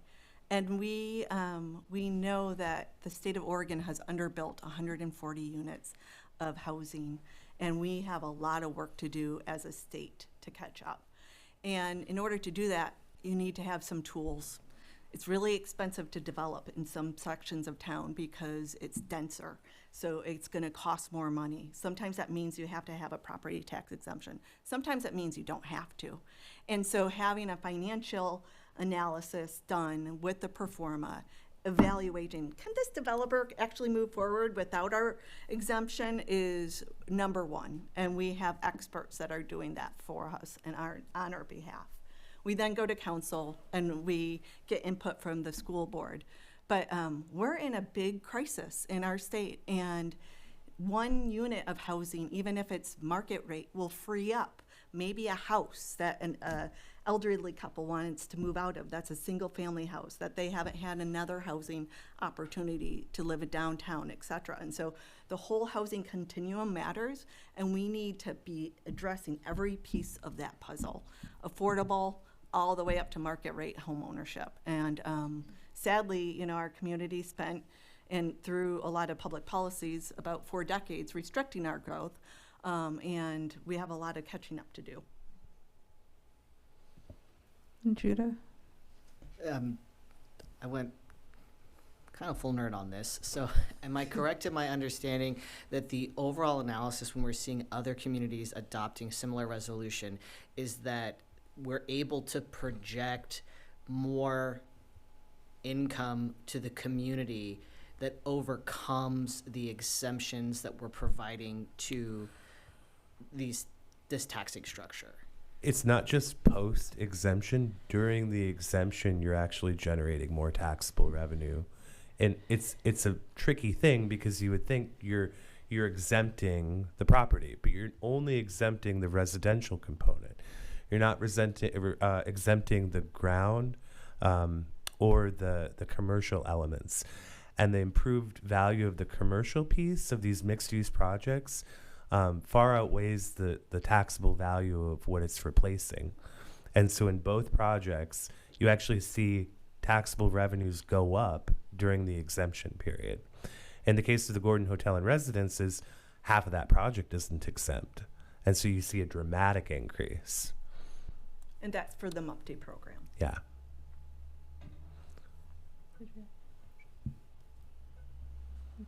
Any other questions? Okay, go ahead, Sammy. I just want to make sure the rest, because you asked questions earlier. Oh, absolutely. Thank you. First of all, I want to make sure I make it clear. Brigitte, thank you. And I want to put on record my gratitude to you and Paul Blada and the city manager. I think at least I can count tens of hours of conversations with each one of you, helping me understand LRPC and MUPTE. And when I knock on doors, I try to explain it as eloquent as possible. And I'm on board and really grateful that we're partnering in this endeavor. And to that effect, just now for the technicality to make sure this works in a way that's both fiduciary, responsible, and consistent with what we need to do, because I agree, we have a housing crisis. It will help us retain access of our children to the community. I have a question, probably I should have asked it earlier. If I go with the recommended resolution, delegates authority to the superintendent to approve LRPT applications when there is a projected financial gain or net neutrality for the district, that's the recommended recommendation. It is basically the third option that our legal counsel have presented as the most pragmatic one. And that does not mean we're signing on any of those resolutions. That means we're delegating the responsibilities without passing the resolutions. Is that correct, Ryan? Based on that language in the motion, I would say yes. Okay. If there's no objection, personally, I feel that's something I'm comfortable with. If we need to pass the resolutions, I would like to have further conversation. The resolutions are needed to comply with the state ORS adopting the MUPTI and LRPT programs. I didn't understand your question. Sorry. But yes, so they would have to, the resolutions would need to be approved. And then in future instances, I would continue to look at that criteria of, is it cost neutral or is there a benefit, and when making a recommendation. The way I read the resolution. I do need to do a time check, though. We have a minute left on this conversation, so we either need to extend the time or end the conversation. Conversation part of it is. Could we extend by 5 to at least get 5 minutes. clarification on what we're doing? Yes, thank you. I'm just doing my job. No, thank you. Yeah. I'm very sorry. I'm going to be very technical here. There is a whereas that says, whereas projects eligible for MUPTI or LRPT are expected to have net positive financial impact on the school district. Nothing in the therefore that says the superintendent is going to review this. Every application, the superintendent is going to review it before the city manages it. What I heard Chris says is that the board may present their arguments in front of, or the superintendents on behalf of the board may present their arguments on behalf of, in front of the city, and the city will take it seriously. However, we're automatically giving these two resolutions, it's automatically authorizing the city to take that approval without conditioning the net positivity. Am I reading that wrong? I'm going to go just read the I language thought one more that time. these resolutions were about complying with what we already decided and not about like forever. These two are forever? They're adopting the policies of MUPTI and LRPT. Okay, forever, correct? Yeah, in future applications would need to be approved by city council with the input of the school district. Where is it here that says with the input of the school district? That's how the programs are administered. Okay. It's part of so that's not the resolution we're voting on getting in compliance, and the other part is Exactly. it's already in the, is it in an ORS or is it? We're in not a proposing to change that process at all of how the projects come before council with the superintendent doing the analysis that you've already asked for. Okay. So process-wise, it's going to be the same. This is just getting into compliance with the state ORS. I'm I want to be in compliance and a strong supporter of housing. And so this feels a little bit complicated. If it doesn't feel complicated as in helping us get there with the resolutions. And it sounds like in the way that the program works that we would still have input. And I heard you say that earlier that we would have input along the way each time there was something that came up. So I just wanted to clarify that's what you said earlier too in your presentation. 100%. Does that help with that, Sammy, or? I would say as long as we're putting legislative intent on the record that the whereas projects eligible for LRPT or in the other resolution, MUPTI are expected to have a net positive financial impact on the school district. And whenever the city will present its report to the city council, it will take that whereas as a fact of a matter, as an intent. We did not pass the resolution without that condition, and the superintendent is empowered to provide that opinion. I feel comfortable passing the resolutions. Go ahead, Therese. Oh, go ahead, sorry. The resolutions as written do have the caveat that you've requested, board member. Therese, Sorry. No, go ahead. You go. You're going to know more than I am. Well, Almost certainly. in this section maybe, but not the world and all that good stuff. So we need the resolution tonight, and that's based on ORS, and that's what our attorney said. We had some procedural mishaps 3 years ago, and so we're working on getting back into compliance. We will certainly come and provide the information we receive from our financial analysts to the superintendent prior to going to the school or to city council, and that will be included in the staff report as far as superintendent's recommendation, etc. Okay. Okay, so how I understand, when I read this, my understanding was that these resolutions have nothing to do with, passing these resolutions has nothing to do with whether or not the school district can weigh in. These have to do with administering the programs as the programs are written. Yeah. The programs have administrative regulations around how they are implemented. Exactly. Is that right? Yes. And so these resolutions, they say nothing about what we do. They simply say we are signing on to be 51% that says we're going to carry out these programs as they're written. If we don't like how the programs are written, that's really a different conversation. It's one that was 3 years ago when we decided that we were going to support these programs and then didn't do the resolutions. Am I right about that? Exactly. At the Okay. time, the resolution should have been provided, and for whatever reason, we didn't know that that was a requirement at the time. To be clear, though, if you vote in approving the MUPD tonight, that will also be approving the 2 applications that will be moving forward per the superintendent already reviewing that, et cetera. Yep. Because of how the program is administered, right? Yes. Okay. Judah, and we also have 20 seconds left. Well, I can say this in 20 seconds. We had the debate 3 years ago. We are chronic overthinkers, and I think we're doing that right now. I'm Yes. ready to vote. I feel the same. And also I Watch wanted it. to make sure people knew what MUPD and LRPD, sorry. I was like, how do you say it? The letters aren't reading in my brain. So it's the MRPD is the multi-unit property tax exemption, and Low-income housing property yeah, tax low-income- exemption. Yeah, I was trying to say the acronym again, but it's not registering for me without seeing the letters. So that's what they are, the resolutions. So So Chair, I'm ready to make motions, and for clarity, I'll read the motion requested, and then I will read the first resolution, and then I'll read the third resolution. there's 2 resolutions. Sorry, And the there's first resolution and the second There's resolution. 2 separate motions that need to be made, Do I have a different packet? A and B. So we Okay. there's resolution number 26-0401, and we also have resolution number 26-0402. There's 2 separate resolutions.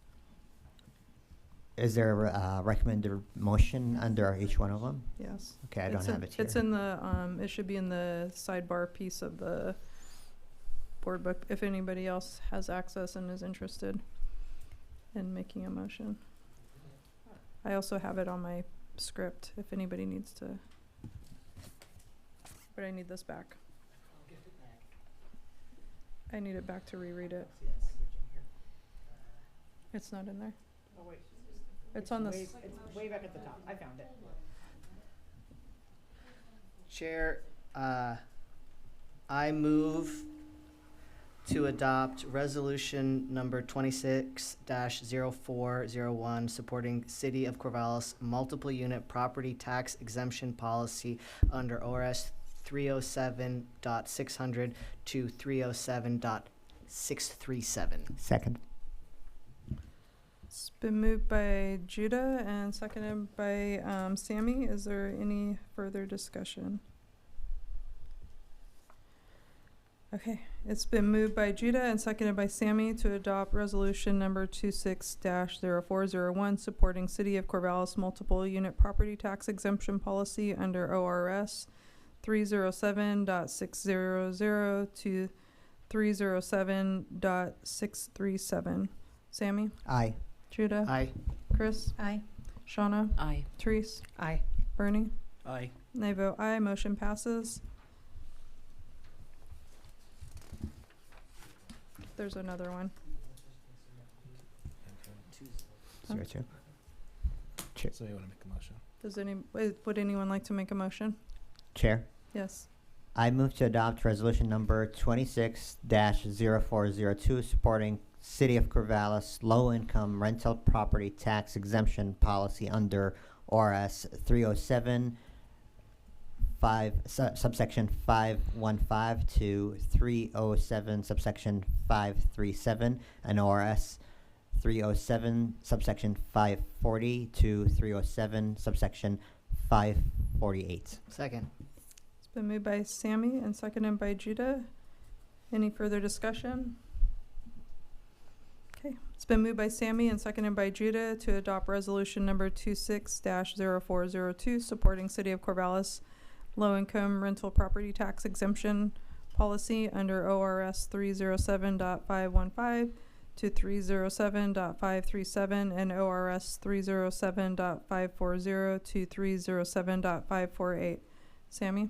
Aye. Judah? Aye. Chris? Aye. Shauna? Aye. Therese? Aye. Bernie? Aye. And I vote aye, motion passes. I just wanted to say thank you all for helping work on housing affordability. That's really important to the board and to the, obviously, the community. And I also wanted to make sure folk knew that the compliance part was for the program, not the school board in the district. Yes. Thank So you. that way that was clear. Yeah, thank you. Thanks, you too. We do have, Kristen, are you okay if we take a short break?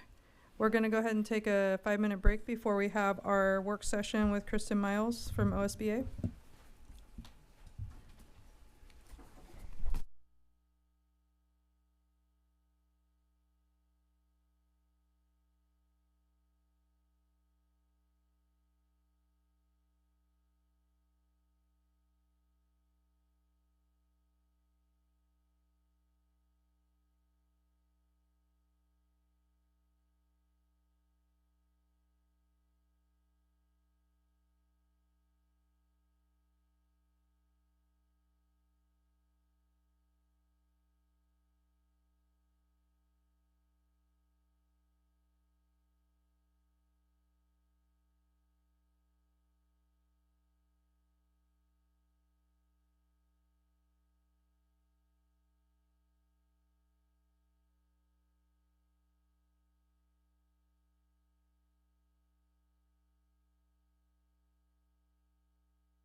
Okay, welcome back. Thanks, everyone. And welcome, Kristen from Oregon School Board Association. I just want to let the board know that since we're a little bit behind, I want to make sure we respect Kristen's time, and she does drive from a far way out. So we chatted briefly, and we're going to compress our time a little bit this evening, and with hopes that we can have a second session, just so that way she has time to travel back to her home as well. And we appreciate you making the time to come out here and spend time with us as well. I'm gonna hand it over to you. Thank you. Absolutely. Thank you so much. Really nice to be here. Nice to see those of you that I've known for many years and see those of you that I haven't known for many years, but I think I've worked with this board for 8 or 9 years and have always really enjoyed that. So thank you for having me be part of your evening.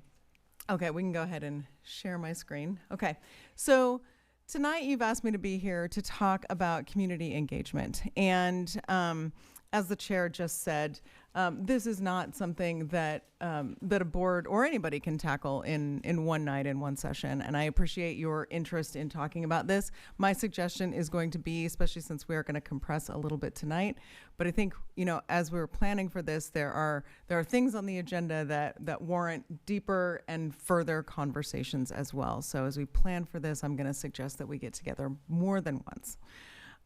That said, we will go ahead and get started.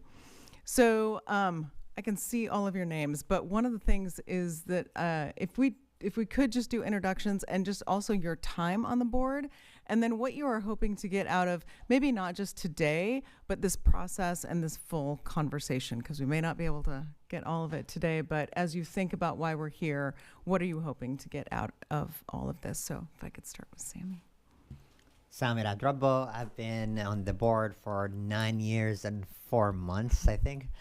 What I'm hoping to get out of today is a deeper understanding of what we're doing good and what can we do better. Great. Thank you. Hi, my name is Judah Largen. I use he, him pronouns. I'm in my first term on the Corvallis School Board, and I'm really interested in learning how we can make interacting with the school board more accessible for individuals with disabilities. Hi, Kristen. I'm Chris Hawkins, my 3rd year as school board, and I think just exactly what you're presenting to us, how we can do a better job at and respecting timeframes of, you know, people that are here every board meeting as staff. Mm-hmm. Hi, Kristen. I'm Shauna Tomini. Pronouns are she, her, and I am in the first year of my 2nd term on the board. And thinking about community engagement, I know this is an area that this board, or different iterations of this board, have identified in our own self-reflective survey over the last several years as an area for growth. And so it's been an ongoing conversation, I know. And as the board and the district have looked at more ways to engage additional community voices, like community listening sessions over the last few years, and trying to grow in a lot of different ways of hearing and uplifting and elevating community voices. We also continue to find more ways that community isn't feeling heard, and so continuing to also identify more gaps, holes, ways to continually do better. And so I know that will not all be solved. It's not something to be solved in one night. It can't be. It's an ongoing process of conversation and really looking at what are we doing well, what can we be doing better. So I look forward to continuing that conversation. Great. Hui Whitebear, I go by Lou and use she, her pronouns. I was appointed January 2020 and elected 21, re-elected in 25. So I'm in the first year of my 2nd term, and been board chair. This is my 3rd year.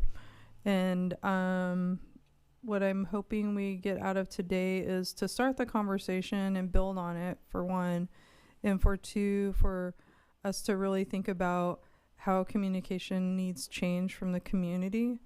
Because I feel like we've had sessions since I've been on the board about engagement, have strengthened our engagement with the community on communication. And right now I know that some people feel unheard. And so helping the community understand our roles so they don't feel unheard by the limitations of board roles, I think is really important. because there's only so much board members are able to do. So I think helping the community to understand that is really important to me. Ryan Noss, superintendent, and this is my 10th year working with this, not all these board members, but with a school board here in Corvallis. I am interested in seeing greater, the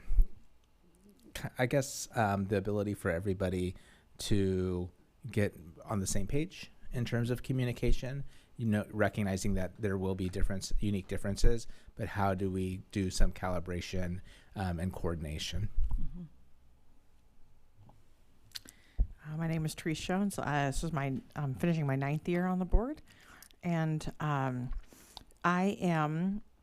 there's a lot of, I think I resonate with a lot of the messages here, but I think thinking more specifically about myself, I think I'm hoping that I will better understand what, in my own interactions, in terms of my own community engagement, what am I bringing, what am I not bringing? Like, there are times I think in spaces where I think I can show up very well. There are some where I don't think I can, and I'm not entirely certain how to tell those apart from each other. And so there are times when community engagement happens and like, I might not be the best person for that. Can I tell that? Is there maybe a time where I should step aside and maybe be allowing someone else to step in? And so I'd like to understand myself, I think, a little bit better. Great. Hi, my name is Bernie Wong. I've been on the board 16 months. I'm basically filling out the second half of Sarah McDonald's term. I am a blank slate. I'm trying to learn a lot of this, so I look forward to learning from you. And then the other thing is I'm trained as a strategic communicator, but I would love to hear how to do it in a definitely a local level. Thank you. I'm Leo Schwartz, a student representative from Crescent Valley. I think I'm just looking forward to a productive conversation today. Thank you. Hi again, Kristen. Melissa Harder, Assistant Superintendent and Human Resources Director. This is my year 7 in the district, and I think year 7 in this job, not in the district. I've been here way too long. But I think that in all the roles that I've had in the district, I engage with the community in different ways because of that role. And now as I enter into a new position as the Human Resources Director, I think I would like to learn more about how to engage in a way to support the school board. Mm-hmm. Thank you. Kim Nelson, Board Secretary. How long have you been here? Always good. This is my 5th year in this role, which I still call myself new because it feels new every day. And as part of the team, what do you hope to get out of this? I think that when we talk about communication, it's hard, and I'm just looking forward to hearing where we can, where we might make changes, where we can be more effective. So, yeah. Thank you. Thank you all for sharing. We will tackle a bunch of that. Some of that we won't get to tonight, but is really good for planning for next time. And of course, as we move through, if there's something that you want to stop and talk about, I don't need to get through all of my slides tonight. And but what's most important is that this is your time, not mine, and that we're talking about things that are relevant to you. For those of you that I don't know very well, just so you know, I am also on my locally elected school board, so I am in service with you. So I understand the complexities of community engagement as well.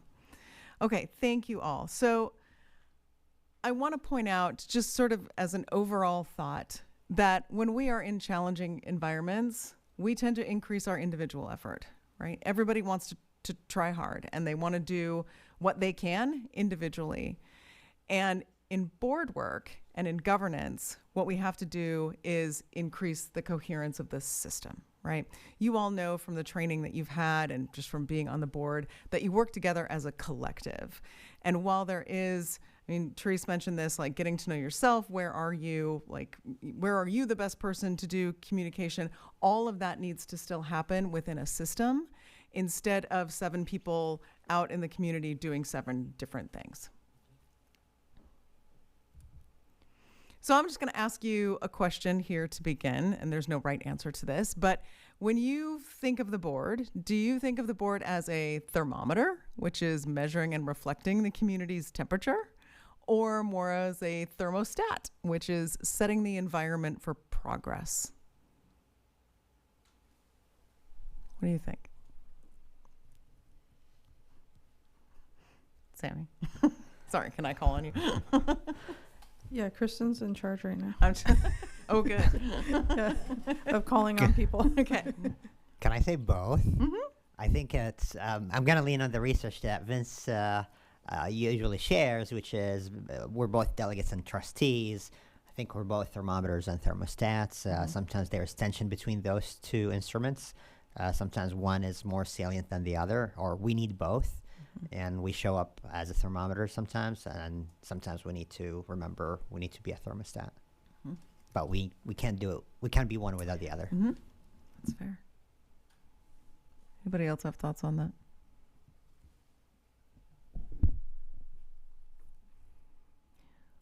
If the answer is both for all of you, when do you think that you might feel the need to be more one than the other?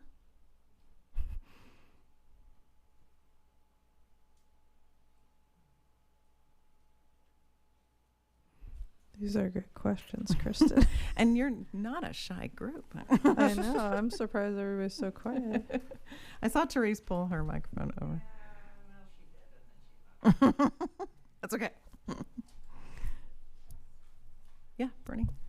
Yeah, can I go out of the box and Of course. and say we're actually a rheostat? You know, you adjust the resistance and Like so that. on based on so based on all the inputs and what's needed to make it right. So that out of the box a little bit. Yeah, absolutely. Any other thoughts, Judah? I struggle with this analogy. Okay.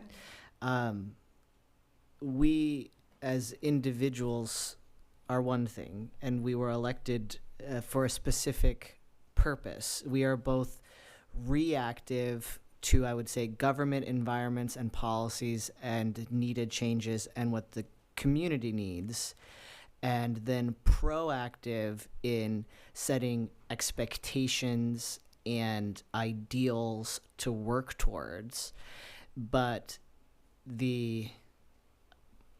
I would say to say that we have that level of control, if we're considering the entire school district as an environment, that nothing we do fully really, can change the temperature of the entire environment, nor are we able to respond and reflect back all the needs of our environment.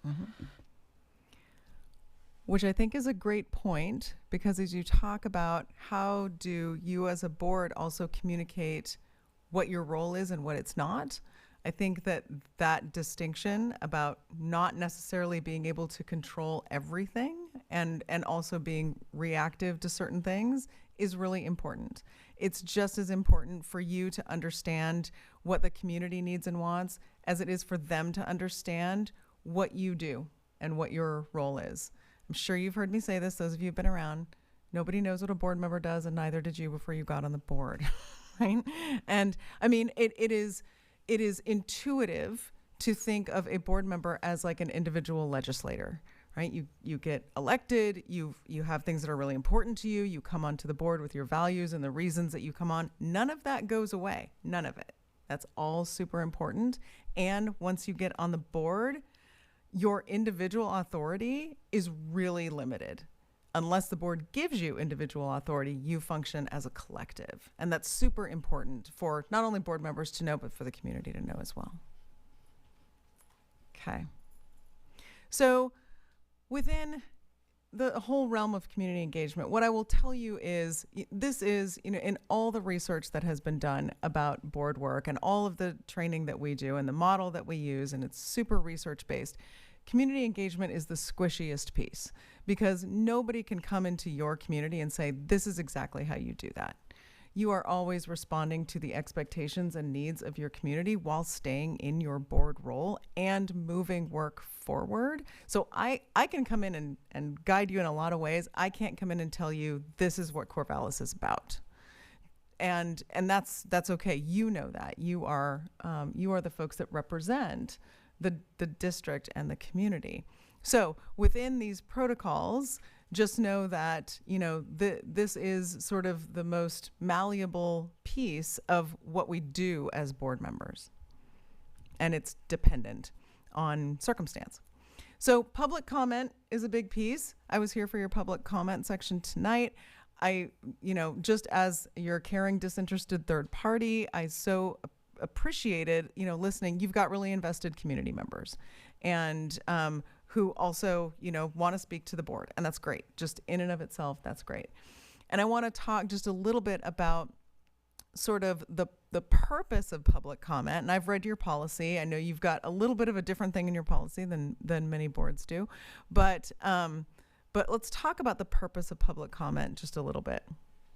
So ideally, public comment is really about qualitative data collection, right? You can't measure, like, this is not quantitative data that you're getting from your community. It's storytelling and it's experiential.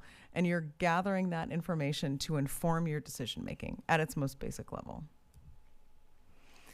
So what we really emphasize is this is the time to listen. And I know that you talk to your community about, like, this is your time to listen. It often feels counterintuitive to be talking along at a board meeting and then all of a sudden needing to be really quiet and, for the most part, non-interactive.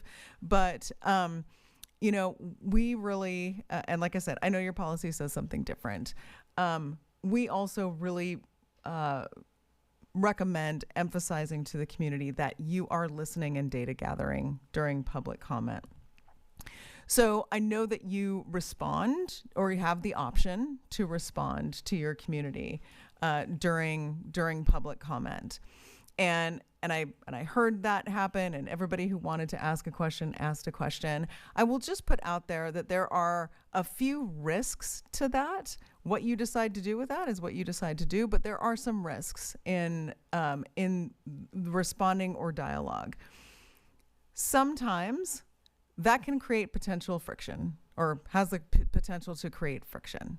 So if somebody is speaking, I'll just use myself. If I am speaking and I'm asked maybe a question that it's hard for me to answer, or that feels confrontational, I'm not speaking to any of your actions, I'm just talking about in general, that might create more tension than if I had just been listened to and not responded to. That there's a potential there for that. The other part is potential inequities in the system. So I heard you tonight. Not everybody asked a question for everybody that spoke, and that's great. And it could look like that's an inequity to some folks who say, like, the person before me got asked a question by every single board member and I didn't get interacted with at all. So there's that potential for that to happen. And then, of course, Chair Whiteberry did a great job with this, but there's the meeting management portion of it too, right? That could become a really expanded part, and you do have the business of the district to continue with. And so, having other opportunities for, can folks submit, and I know there are opportunities for this, can folks submit their testimony in writing? Is there an expectation spoken aloud that the board will read it? How are other ways that if somebody doesn't get to speak because you do need to curtail time, that they can still be heard? I want to pause there. Thoughts on that? How do you feel about your current process? Yeah. I have thoughts, but and it's fun because I usually go last because I'm usually facilitating the conversation, so I'm excited to go first. I don't really like us being able to ask questions, I'm gonna be really honest, because of the reasons you listed, and also because it takes away from the time hearing from the community. And so I think about that too. So if we have 20 minutes, that's 20 minutes, right? And that's what's on our agenda. And as board chair, I'm responsible for facilitating a meeting. And I think a lot of times, not just the community, but the board forgets, like, our priority for these meetings, our business meetings. And then we spend the extended amount of time on that component of it, which is one agenda item. Mhm. And I mention every single time, usually I didn't tonight, but we have tons of ways to interact with us. And I actually have spent some time chatting with board members from like all kinds of different boards, like Lebanon and Central Lynn and David Douglas. And there's like several others too, but to say, what do you do? And I've watched board meetings when I was the regional rep and seen how they do public comment. Everybody does it different. And so there's no standard. And that makes it confusing because folk expect one thing and then we have our process. But I would really like us to consider that as a board, how we ask questions or if we should be. Therese? I just want to agree that I've not experienced in 9 years, I haven't experienced very many benefits from the opportunity for board members to ask questions. And I think that's in part because we can't have a conversation. And so it's difficult to construct a question that's worth asking that will elicit a response that actually will inform our thinking that won't start a dialogue. And so it can be very frustrating. And then it's frustrating for community members because now we're out of time and they may not, we've opened up a new point that now there isn't time to discuss. Or as one would in a normal conversation, maybe say something like, I don't know, but you're not going to say that in a board meeting where you're being asked a question and then the expectation is that you're going to provide an answer, data. I think a lot of folks come into public comment and data is not what they're here to tell us. And then if they get questions back from us that sound like we want data, it creates this image that if you don't have all of your numbers memorized, you can't come before the board, which is entirely that's not the message that I don't think this board wants to send, certainly not a message I want to send. So yeah, I don't know. I really can think of very few instances where a question actually advanced my thinking on something in a way that I would say, oh, I'm glad that happened. There have been many times where it has had a neutral effect besides time, but there are really almost no examples I can think of where I would say that it has added to my process, which makes me wonder, why are we allocating time to something that by design is not going to add to our immediate process?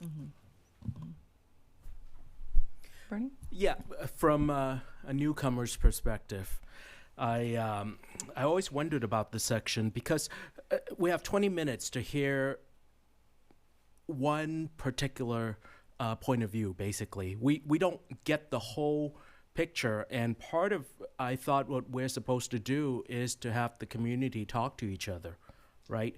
Just because one person think one thing does not mean somebody else does not think the opposite. But there's no way for us to really engage or even represent a different point of view and so on. So sometimes I'm more frustrated by that than anything else in the short time I've been here. Thank you. Sammy? On the matter of questions, I think statistically probably I asked the most questions, and I want to really share, I'm okay with giving up questions, just no more questions. I think there's benefit to it, which is it's clear for the community there's not time for us to ask questions. I have benefited asking questions, of course, but I think the negatives outweigh the positives. And if it is always expected we're not going to ask questions, it's going to be clear that there's other opportunities to engage with the community. Like I'll use an example with the constituents. I had this is a great opportunity. I want to ask you about should we limit it to the agenda? I should be doing that outside the business of the board. I don't know if this is important for the other board members. I could do it with the constituents and then maybe report it back. So on the matter of questions, I really support, let's just give more time for the community to share and for us to follow up with the constituents because we have their names. To the public comment itself, I think it's very archaic, culturally not accommodating, and creates lots of false expectations. An example very recent, I just heard from a community member saying some community members were frustrated that they provided public comments on the day of the decision, an important decision the board made, and they felt that because we made the decision the same night, it felt that their voice did not matter. And I engaged in a very brief conversation. I was like, well, the way the system's structured, you're doomed if you do, you're doomed if you don't. This specific decision, we had community engagement for like months and many opportunities, including public comments. If the board decided on the day of the decision they're not going to hear public comments, that's worse. And if they decided to hear public comments for the person who's showing up at that last night, they're going to see a decision that's been made on that night, and they feel like this is very recent to me. And I struggle with that because arguably very critical decisions in the legislature, they make those decisions without any public comments on the day of. They do a public hearing or public hearing before their work session. Sometimes there's amendments that change the whole thing, and they don't hear from the community. And they hear from the community weeks before, and it's very structured where they don't ask questions, very limited time. Some people get privileges to speak more than the other community members who sign up. And I feel we have more access to the community, and community have more access to us. And still, community members feel that they're not participating. So in summary, I think it's not working for all the purposes of community engagement. And we need to think about it as one tool, but not the only tool, and emphasize that. And for those reasons, I really agree. Maybe we should give up the questions. I have no issue giving up the questions, but I want to, I really like connecting with people. And sometimes public comment feels like the only time. There's only so many times I can sit up here and be like, please email me. I will meet with you. We will have a cup of coffee. I really want to talk to you. So to say if we're taking away questions, that we're also creating other opportunities to maybe read to our forums to say, hey, are you all right if a board member has a question that they can follow up? If yes, please provide your contact information, and then we could connect with them that way, because we do present all these options, but it really feels like sometimes this is the only opportunity we have to connect with the community, because a lot of people are not exercising the other ways to get in communication with us.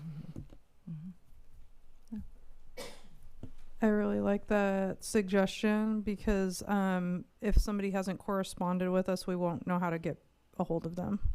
And so I know, I've followed up with people after public comment before, because it felt important, because they had brought some stuff up and it's not a time for a conversation, or they had actually asked a question and we can't answer. And so I'm like, oh, I'm going to follow up and provide that answer. And I've done that with several folk.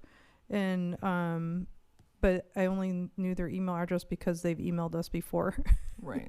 And if they don't, then we have no way of getting back to them. So I like that suggestion a lot. And, I had something else, but I got distracted when I seen Leo's hand. So when it comes back, I'll write it down. Okay.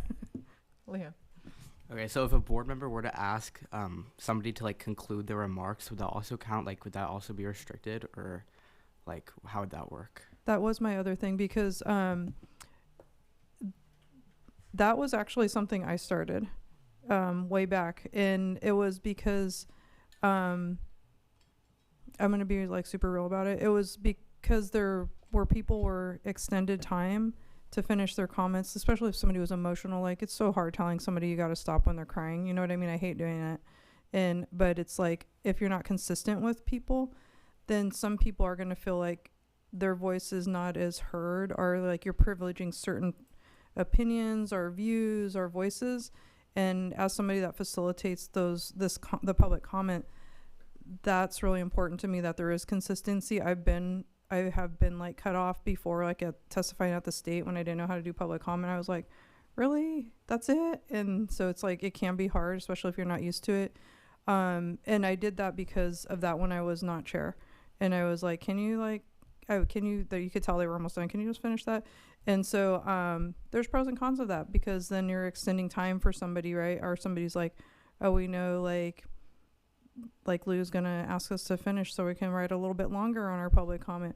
It has come in handy when people are emotional and people do time their things. I've done that too, and then I start like slowing down because I'm like, oh, I need to take a breath, and it like cuts into your time. And so it has been helpful at times for folk, but that would mean like people need to we would just need to be consistent. I don't think it's helpful to the community to not be consistent, and I'm not going to be board chair forever, so another board chair down the line may not run it as much as I do, but I watch that clock and I'm like, no, I can tell they're not going to finish because I've been doing this long enough.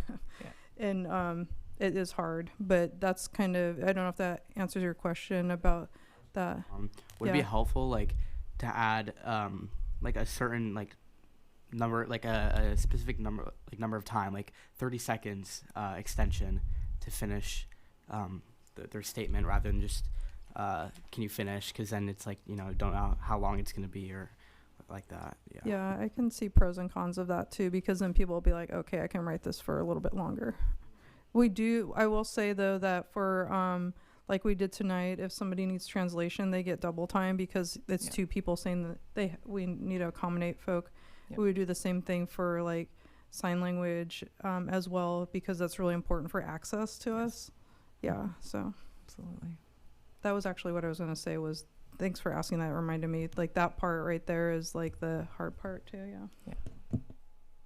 Sean? No, that's okay.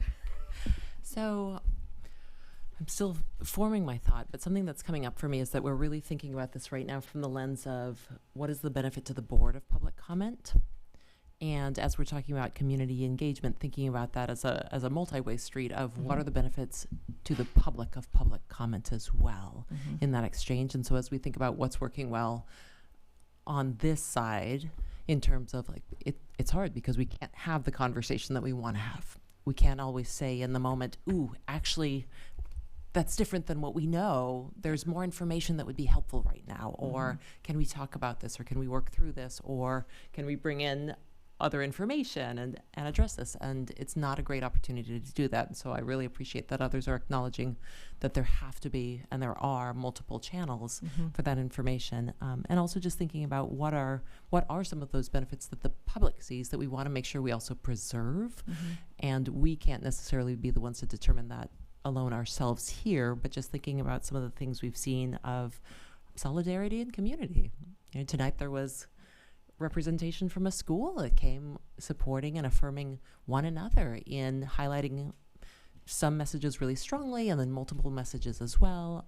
Hearing from one community member tonight that for some, public comment feels like maybe the only way to elevate an issue or the only way to be heard, or we hear from others it doesn't feel like that too. So we also know that it's different for different folks, but just wanting to make sure that we also think through, as we think about what we most need from public comment, are there benefits to the community that we also risk erasing from that space if we make changes without just thinking through how that might impact the community experience too?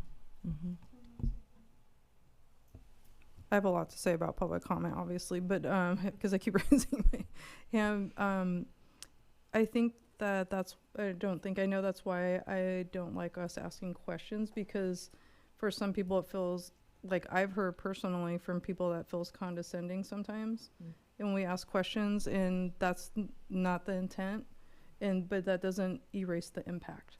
And so that's why I'm like, it feels like doing the community more service to have more time for them to be able to provide comment than to us, because I feel like because we can ask questions, we do. And sometimes it's like, is that a critical question, or we're trying to help them feel heard? And I think that's the intent a lot of times when you're asking a clarifying question, like to help people feel heard. And sometimes it's doing the opposite, and I want to acknowledge that, you know what I mean? So that's why I'd rather see us not. And I've also, like, some of the other districts have 2 public comment periods. One, I know Lincoln County does this. They have like the general public comment for anything, and it's like restricted time. And then they have the earlier, I can't remember which order is. One of them is for items on the agenda are first, right? Yeah. And then the other one's for general, but they have to wait till later so the rest of the business can happen. And all the public comment in the front end has to be related to something on the agenda. And so they do they have their split, and then like other ones they have a full on conversation with people, and there's like no time limit, and I'm like, oh, and there's this engagement going across, and I was like, I don't know how effective that is, but it works for their community, I guess. But that would be hard to do here, I think. But anyways, I hope that's in thinking about what you just said. Yeah, and just to clarify that I didn't mean in response to no questions. I also think that just in hearing what others are saying around questions and some of the problematic nature of questions and being asked in inequitable ways or not focusing on actual clarifying questions, I think that's something that we struggle with as a board. So I also am supportive of thinking about that, but in favor of maybe more time for public comment so that we are spending more time listening rather than interacting in such a limited way when we can't do it meaningfully. All right. Maybe one more and then we'll keep moving. Sammy? I think the critical question we need to ask is, what's the problem we're trying to solve? Yeah. And if I go back 9 years ago, probably some trainings they still do it, and I'm going to do air quotes because I don't fully believe it, but I believe it's considered canon in many trainings where they say this is a meeting of the board and the public attend it, so there's no legal obligations for public comments. However, it is the Corvallis way, it is the Oregon way. We engage with the community and we hold ourselves accountable to transparency by hearing from the community. Now, the question is what problem we're trying to solve. If public comments help us conduct the business in a better way, then how can we achieve that? If public comments help us elevate topics that we may not hear about in a different way or ensure community can be heard in a public setting in a way that's not possible in any other way, then let's do that. But if there are some other needs of community engagements, this is a tool. We should not use this tool everywhere. Maybe we need to consider to give up some board business and in some months and have other avenues of community engagements that is more culturally responsive, more engaging beyond public comments, where we break bread and learn about the experiences of our community in a way more thoughtful way, an engaging way than public comments. That might be the path I would say we should consider if the problem we're not trying to solve is not addressed by the method of public comments.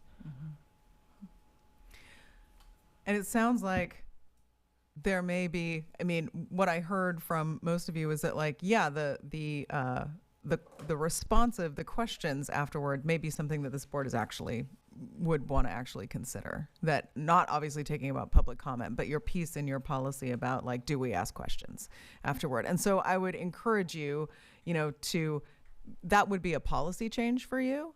And so I encourage you to, I think it's in your policy that says the board can ask. I think it's in our board norms, right? It's in the AR for public comment. Yeah. So the board, unless the board has adopted that, the administration can change that. But I was looking at that today. Did you see it, Sammy? Unless you're talking about something different than BDDH AR. You're not seeing it? I'm not seeing it in BDDH AR.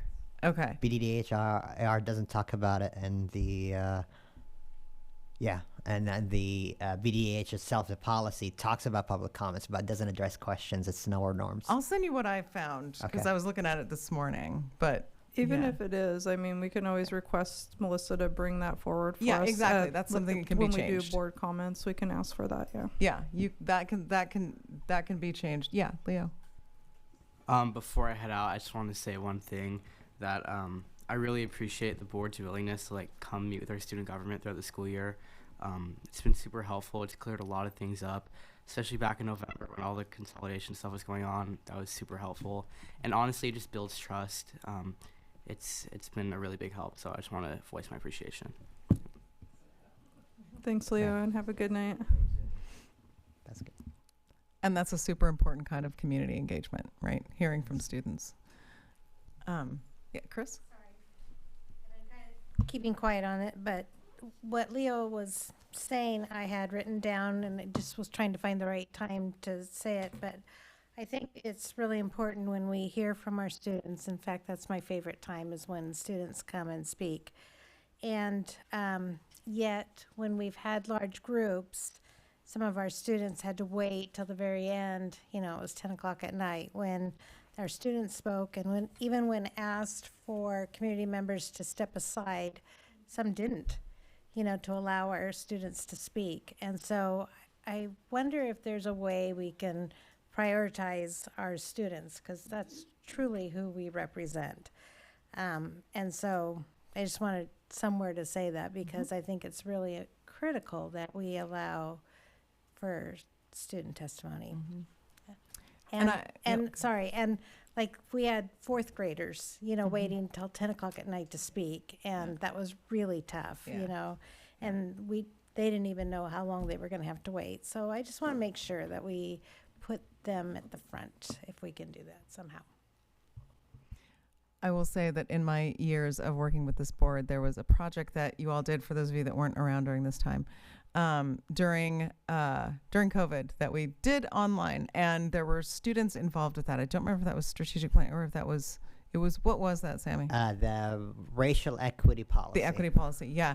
And there were students involved in that, and that was an incredibly enriching experience, because students are not shy. They will tell you what they need. And so having that voice and listening to the board respond to the needs of the students, I think was really a model thing to do. So if you want to talk about what you are doing well, like that kind of practice is really good.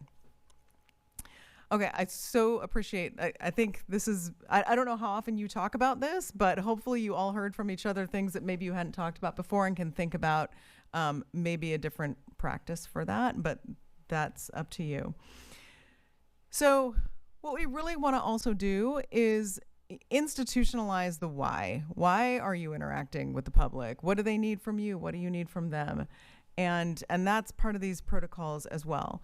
So we talk about informed oversight as when we talk about balanced governance, which I'm obviously not giving you a training in that tonight, but there's a research-based model that we teach from. And the point of having a balanced governance model is that you are neither in the weeds nor are you a rubber stamp board. We don't want you to be either. We want you to have informed oversight where you have enough information to make your big decisions. But you are neither managerial and you're not just saying, okay. So to that end, then how does that get communicated to the public? And as somebody said, and I'm losing track of who said what now, but it is a two-way, right? You are communicating out to the public just as much as you're hearing from them. But it's important that the board is able to point to a clear rationale for all of your big decisions. And I don't doubt that you do, but if there is something lost in that translation, what is the gap? What's the gap analysis between here's what we know we need to do and we believe we're doing and what is being felt over here? And so when you're talking about systems or big decisions that you have, always bringing forward that clear rationale for the decisions that you're making. That can even look like creating a statement of decision or a fact base as, you operate as a team, right? So again, it's not 7 of you out there going and doing different things and saying different things, but what is in writing when you make your decisions? What is out there? What are you saying as part of a preface to the decision that you're making and why you're making it? Having something that simple. And again, I'm not assuming whether you do or don't, just these are really recommended practices. Always linking your decisions to other decisions for the community so that they don't ever feel like something big is an isolated trauma. And so if a decision is made over here, what decision behind it informed that? And what decision in the future is reliant upon what you're doing now, right? There is a system in place. There's a lot of sense making that goes into the recommendations that come to you and then the decisions that you make. And then how clear is that to the community? How easy is it, or how much information available is there if I'm sitting in the audience and I'm an engaged community member? Do I know that the decision you're making tonight is predicated on all of these things and informs this then over here? And then, your decisions are always, and I know that nobody doesn't know this, that are part of a larger data-informed strategy, right? And this kind of relates to what I just said, but everything that you're doing, these big critical decisions that you're making in general, including the budget every single year, right? That is part of a data-informed strategy, and really talking about things in that way, so that if I'm a community member, I'm really understanding like the richness and the background of what you're doing and what it's based on, right? We talk all the time in our trainings about how, you know, talking about student outcomes as part of, or student impacts as part of your board meetings. The more you do that, like the more possibility you have of positively impacting student outcomes. That's research based, and that's all based on what information are you basing your decisions on. Any questions about any of these things? Yeah, Judah. We are nerds. So am I. You too, Chris. But when we're talking about, so we've made a policy and we're gauging impact, so much of how we are able to gauge impact is the qualitative data that's returning to us from those who are impacted by that policy. Mm-hmm. And how can we, I guess, manage that tension? So we're putting this information out, but in order to inform the next decision, that qualitative, that experiential data, the lived experience, is the most, for many decisions, the most valid and only like metric we can gauge the success of our previous policies. Mm-hmm. So, and that's a great point. I think, you know, when you make your decisions, there's probably an expected, you know, when and how you're monitoring, when and how do we hear about the impacts of these things, right? If you're going to adopt curriculum, say, right, you're probably going to want to know along the way, how is that being implemented? How are teachers feeling about that? How are families feeling about, like, how do folks feel about that? And there would be that expectation that you wouldn't just adopt curriculum and never ask about the implementation, right? So in general, and the same thing with the budget, right? In general, along the way, you are likely doing some monitoring and expecting some of that. So when you make other kinds of decisions, it's important at that time, at the decision point, to say, and how do we monitor this? And what information comes to us? And when I say data, I just mean information, like that, not talking about just student achievement data, right? Any information. What comes to us at what points, so that we can monitor the impact of that, so that when we do get to the next thing, we have a clear picture of that. So I think that discussion has to happen, like getting ready for the decision, right? And, you know, the district is behind you doing a ton of great work. And one of the sort of and I see this everywhere, one of the tough things is translating in real time in a board meeting what that work is and how that's informing all of your decisions, right? So district folks make presentations to you. They give you a lot of really good information. And is there some sort of lost in translation moment of then how that informs you and then why you're moving forward with a decision? But I think that monitoring conversation happens early. Okay. Oh my, all right. We're gonna keep moving. So some practical suggestions. So work sessions, right? You're probably already doing that. Do you have work sessions? Okay, right. So that's just one thing. You're already doing that. You're looking at financial, logistical, or student outcome data that informs your decisions. Keep doing that. Make sure that those are well publicized. The other, you know, another thing, because Sammy was talking about, like, you know, that public comment is just not the only way, and maybe there are times where you need to do something extra. So really organized, you know, town halls or listening sessions, which I know you do. I think one of the important caveats here is really making sure that the community knows what you're asking for in a town hall or listening session. I recommend really targeted questions. This is what we want to know from you. Not that there can't be open-ended in the end, but like it is really hard to get usable data if it's just a blank slate. If it's just, here's the topic, we just want to hear, like it's really hard to sort and code that data later. So asking really targeted questions on here's what we want answered by our community gives you good data later. And then being really clear about how that information will be used.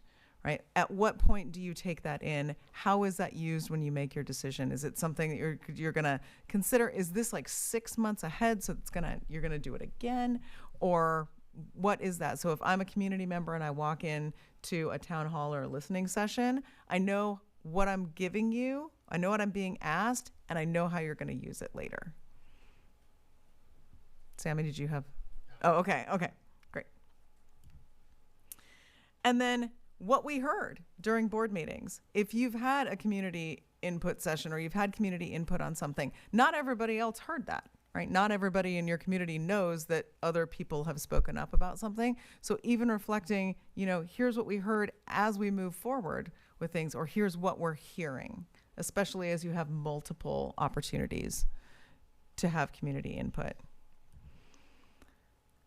A couple of things, and this is maybe a little repetitive, that the board must be able to articulate the why before the community is expected to.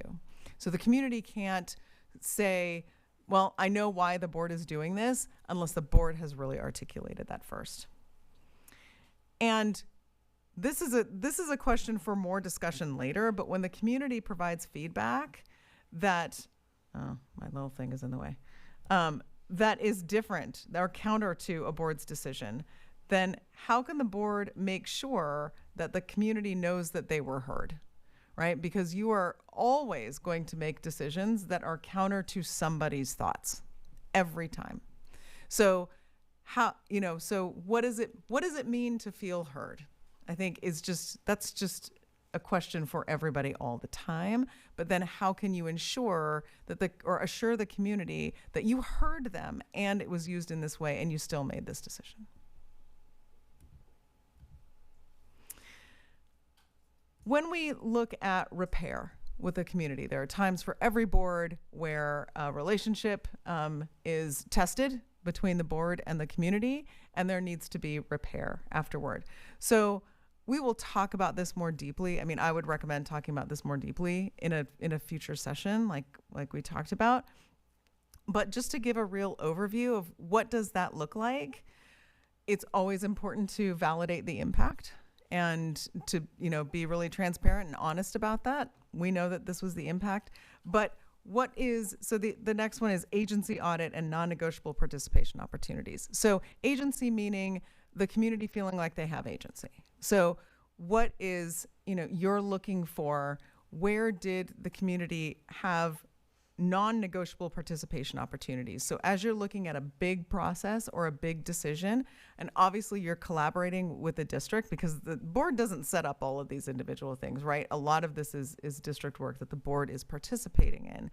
But where along the lines in these big decisions or big processes will you have non-negotiable opportunities for here's where we're going to hear from the community, right? Like if you're doing strategic planning, for example, here's where we're going to engage the community before we move forward, and that's just part of the plan. And then what changes were made in response to the feedback? They may be small, they may be huge, but it's important to reflect on that publicly too, as we heard this, and here's how it impacted our decision. And here's where we moved forward with a recommendation that some people disagreed with. It's always going to happen that way. So what I would like, I would love to schedule another time with you. And what I would like to give you for homework to think about, even if you just discuss this amongst yourselves, is what is one perception of the board that you would like to see changed? Because there will be work on that, but if you will all individually think about that, and then would love to come back together with you and really dig into that, because then there is that gap analysis. Here's what we want to see, and here's where we are now, or backwards. And then there can be work on that, on those perception things. This is what I would recommend for next time, as I went through the agenda and thought, we can only cover so much. Whenever I see you next, we'll do updates. Again, so this is what I just talked about, navigating the gap of what is and what is desired, so that current perceived situation with community connection. How do you perceive it? How does your community perceive it? What are these things that you would like to see changed? Would love to hear and have you discuss your current community feedback opportunities and the role of the board as messenger. What is it and what is it not? Because for every what is it, there's a what is it not. Right? And that is almost as important. Like if you're having a tough conversation with somebody, every time you say, here's what I mean, it's also important to say, and here's what I'm not saying, right? Because given the opportunity, people's brains will fill the hole. So, and then the other thing I would add to this as you were talking is individual board community engagement. Like, what does it look like as an individual board member? What is that role? That can get really slippery as well. So I would love to talk to you about, like, where's a good place for individuals to be involved and what might be not good ideas for that. The board and community expectations about timelines for change. Change in some cases happens really slowly, and it's important for not only the board to have realistic expectations for change, but also the community to have expectations for change, and also knowing that some changes are tough. And what is the realistic expectation for timeline? And then what does repair look like?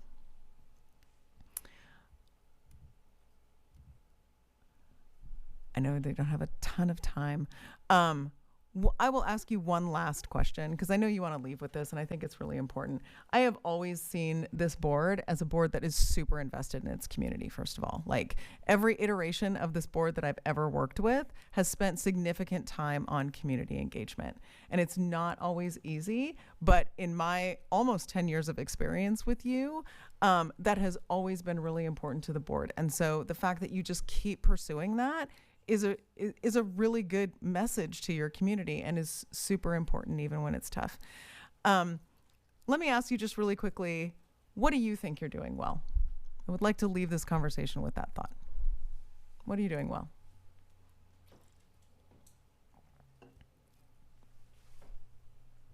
Is that broadly, or is it With specific respect to to this, community? Yeah, with respect to community engagement. Sorry, I should have been more precise.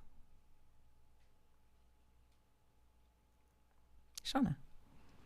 I think it's a really challenging time to be involved in public education in every sense there is, as a parent, as a community member, as a board member, as an educator, administrator.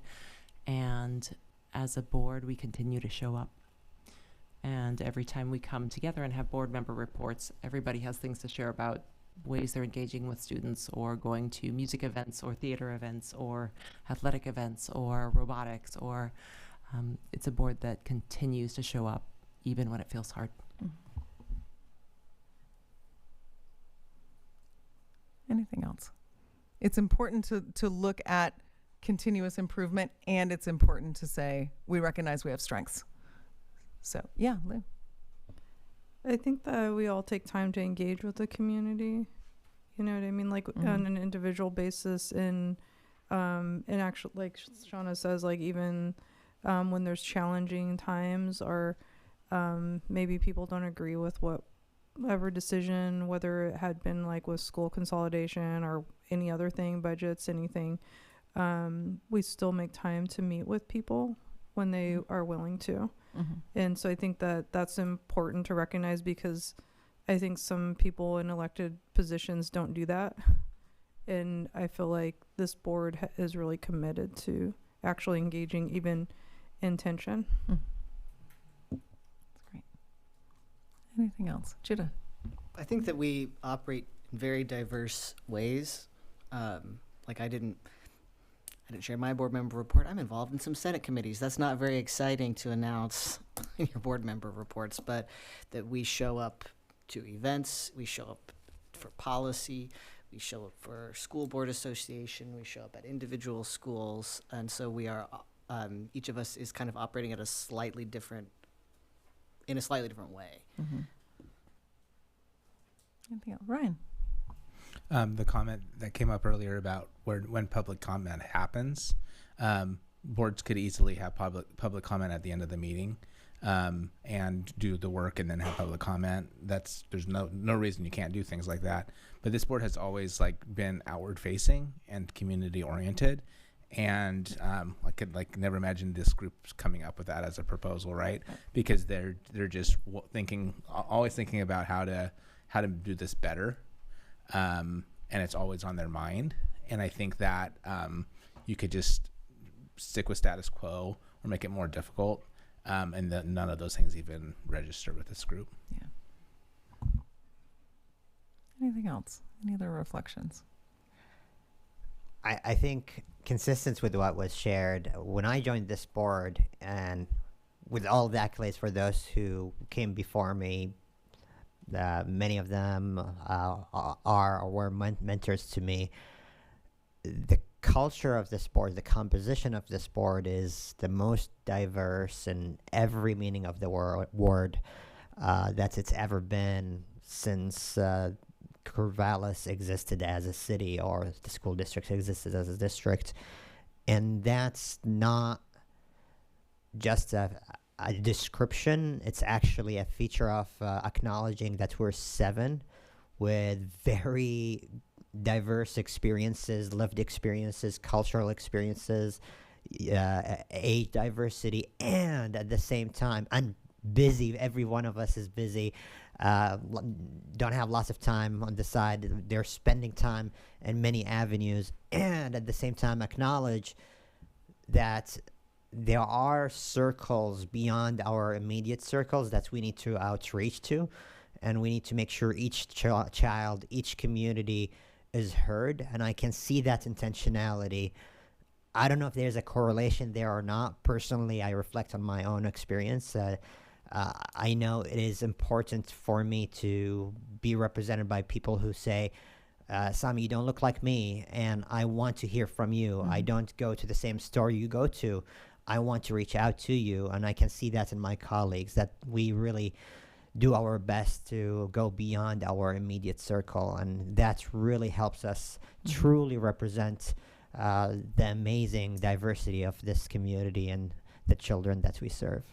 I think we do that well, and I want to say we can always do better there until we truly hear from each child. That's great. Chris? As everybody has mentioned about this board really spending a lot of time in our school community, whether it's at school or at community events related to our students, that's also another time where we are all hearing public testimony. You know, people are always speaking to us about their concerns or their celebrations. And many times when we hear these things, these comments, we're bringing it back to the board. The public doesn't always see or hear that. Many times when I hear things, I'm calling Ryan or emailing, Lou or somebody that's saying, I just heard this, what can we do? Or can you tell me more about it? And the public doesn't always hear and see that. And so, but the positive thing is we are out in the schools, and we share that information at board reports because we want people to know that we hear them and that we see our students. It's not to build our egos or anything else, but to really let our kids know that we acknowledge, and our staff know that we acknowledge what they're doing and the hard work that they're doing and their celebrations. So I think that's another thing we do well. That's great. Yeah, Bernie. Just go with the story. 16 months ago, I was appointed to the position, and one of the reasons I dropped my name in the hat to be considered for that is because I saw in all the things that I volunteer for, I got involved with, there's at least 1 or 2 board members there all the time. And they were talking to us, they were engaging, and that's when I said, I want to do that too. And so that is really a good example, and part of what we need to do is continue to be out there so we encourage other people, new voices, to keep coming in and raise their hands and say, hey, I see all the board members and these and this and that function, and I can do that too. So I think this is what we do well. I mean, I'm coming in with, that's why I joined the board. Yeah. So thank you. Teresa? In a slightly different vein, I think we do this individually. So collectively, I think this is something that is true about our board as a whole. Is that we get a lot of questions that are really not board questions, right? Like we get questions about policy. I mean, not policy. We get questions about practices within a specific school. And the truth is that most of those times, they're is less than nothing that we can actually do. That's not our role. And so when we are communicating with people in the community who are asking these questions, I think it's really important, and I think we are committed to not misrepresenting what our actual authority is. We have one employee, and we have budget authority to give them a budget, not to manage the budget at the granular level, right? And we know this. And so when we are interacting, I think that where it could be really tempting, this is early board member training, is not to make promises to people that you have some realm of influence that you don't really have. I think sometimes, to the frustration of community members, we say, actually, that's not really within our scope. We don't have the authority to do that. And I will never forget getting a phone call from my son's friend. I do not like the way that my math teacher is using the Chromebooks. What can you do about it? And I was like, oh man, I love you so much. Not one darn thing. But thank you for telling me. What I can do is I can help you figure out how to print off a hard copy, because I have figured out how to do that, right? That was a hard moment, because here's this person who's got under this impression that as a board member, I'm over something. And it's like, fascinating. And also, no, I can't do that, right? So I think we do that well. I don't hear a lot of within our conversations misunderstanding about what is really within. And that is sometimes harder. So, sometimes I'm like, oh, I really wish that was on our list, because it'd be so much easier to have this conversation if it was. It's really hard to look at people with the best of intentions and say, I am not the right person for this question. I appreciate knowing your perspective. In terms of taking action, I can't, that's not something that I can decide. Is really hard to do. But I think we are committed to it. We don't probably get it right every time, but I think it's something that we're very intentional about. And that's really important. That role clarity is super important. And every time you have the opportunity to communicate to the community about your role, what it is, what it's not, is a really important thing. I will wrap up. I know this was short and also long, sorry. Thank you so much for having me. Really hope that we can continue this conversation. Thank you so much for your time, Kristen, and safe travels. The next item on the agenda is consolidated action. Does anybody have anything out of consolidated action that you want to discuss before I entertain a motion? For a very quick, brief explanation, non-resident transfer spots. Okay. Is there anything else? That was what I was going to pull to. But is there any other items? You were too? Okay. Several of us have a question about that. Okay. So let's go ahead and, there's no other items. Sammy, then Shauna, then I'll go. Actually, can I defer to both Shauna? of you before I go to my question? Sure. I always go last. Go ahead, Shauna. Go ahead, Shauna. Melissa, I know we've already had some questions around transfers, around transfer requests that came in, that were able to be met. Can you give just a brief description, just to help folks who are listening in and wondering about the non-resident numbers or non-resident policy that you have here? Just for folks who may not understand what it is, so that they can. Oh, sure. So when we run a transfer process in the district, we run the resident process first, which we did, and this year we did 2 windows. When it comes to non-resident entrance, then we're bound by state law as to how that operates. We have to ask the board to approve the number of spots that you see on the in the grid on your paperwork. We can't just decide how many spaces we have. These numbers came from knowing how many students are in these grade levels at these schools. That includes students who live in the boundary of those schools, and also students who have asked for a transfer and and are close to accepting. We just announced the second round of transfers on Monday afternoon, Tuesday. So we have an idea of how many students are going to fill spots. So given that, then this is what we really have remaining. We, contrary to some popular belief, we do have a lot of students who want to transfer into Corvallis School District. And so we try to make sure that we have spaces available for them. So what you're seeing here is an agreement between the assistant superintendent's office and these schools as to how many spots they have available.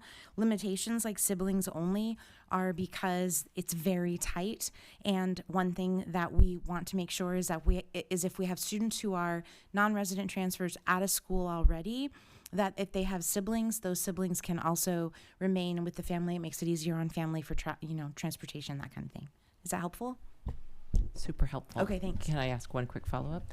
Just in terms of thinking about non-resident transfers, in one of the priority groups that was also named in that was staff who have children coming in. Yes. It looks like there are, at some schools, really no spots, Right. just on account of being full. Others where there are more. Do we expect any impact on staff who may want to bring their students along with them if they're driving in from out of town? We already have staff in. Staff apply during the resident window, even if they live out of the boundary. And the contract for both our classified staff and our certified staff, that is listed as a fringe benefit that they are able to bring their child in. The agreement that came with that, with those unions, was that that might raise the number of students in that building or in that class, and that was fine with them because this is about staff and it's about benefiting our staff by bringing their students to their building. Mm-hmm. My questions already has been answered. Thank you. Has it? Okay. Yes. I just wanted to clarify, just to reiterate, that the siblings only, for example, like Adams only has, in the whole school, only has 2 spots for Right. kindergarten. And so that would be like if a family was from Monroe and they were coming and they wanted to go to Adams, it would be like an incoming kindergartner sibling only, something like that. For Exactly. Yeah. Okay. Yeah. And then the other thing, I was looking at the chart and sorry, my phone turned off. Our schools are super full, it looks Yes. like. And I was very surprised at that because it seems like I've heard that more students were transferring out, but it looks like we don't have very many spots. Right. And I wanted to also point out that with Corvallis High School, because in Crescent Valley High School, I know there's been a lot of concern from CV. And so I noticed that's a sibling only for CHS. And so I think that kind of helps with that concern that's been presented by CV students. They actually have double the amount of spots and they're not siblings only. And so I thought Exactly. I just wanted to appreciate that because of that Yeah. concern they have raised about the number of students going down. Thank you. And Thanks so, for yeah. recognizing that, and not only listening to students, but also to staff at Mhm. CV who are worried about that. We for a long time we're allowing in CHS students to go to CHS just because we're trying to, after COVID, we're trying to build our, our numbers back up, but realizing that disparity and going back to that rule about making sure that we're not allowing students into CHS if we have such a discrepancy between both schools. I think it says in the paragraph on the top of that cover sheet that this is the first time in a long time we have a wait list at CHS because we don't have any spots and we're holding students until we can see if there's a space available. Okay. And then for the school with the highest number of spots available is Mountain View, especially in the 6th through 8th. Yeah. There's enough students though to still have those classes out there, right? To have those classes, yes. Okay. But we do need to beef up those numbers in 7th and 8th grade. Okay, great. Thank you. Those Mhm. were all my questions about that. Anybody else have questions on this topic? I'm willing to entertain a motion since nothing else in consolidated action was pulled. Sure. Yes. I move to approve consolidated action as presented. Is there a second? Second. It's been moved by Sammy and seconded by Therese. Is there any further discussion? Okay, it has been moved by Sammy and seconded by Therese to adopt the consolidated action items as submitted. Next item on the agenda is consolidated information. Oh, we have to vote. I'm sorry. It's late. Thank you. Procedural. I'm tired. Thank you. Sammy? Judah? Aye. Aye. Sorry. Chris? Aye. Shauna? Aye. Therese? Aye. Bernie? Aye. And I vote aye. Okay, now it passed. Motion passes. Thanks for the reminder that we need to vote on this. I looked down and I thought, wow, I like missed a moment. I should have, somebody could have motioned, I should have said unanimous consent. I had that in my mind, I just didn't say it. Yeah, in retrospect. Next item on the agenda is consolidated information. As a reminder, the items under this portion of the agenda are for discussion. Would anyone like to discuss any item in consolidated information? Both of you have, here, all three of you. Financial summary. Disposal of district property. So both the items. Okay. Okay. Do you want to start with let's start with the policy first. Go ahead, Judah. I just have this smallest thing, but under number 5 of the amended, could we make sure that we just, the remaining unsold materials may be recycled, disposed of as scrap or junk, or donated to appropriate charities or educational agencies, just to make it clear that we're following through with we'll recycle things when we can. If there's nothing else we could do with those materials. So that's it. Yes. Did anyone else have any comments on the? Yeah, just a quick question. The DN?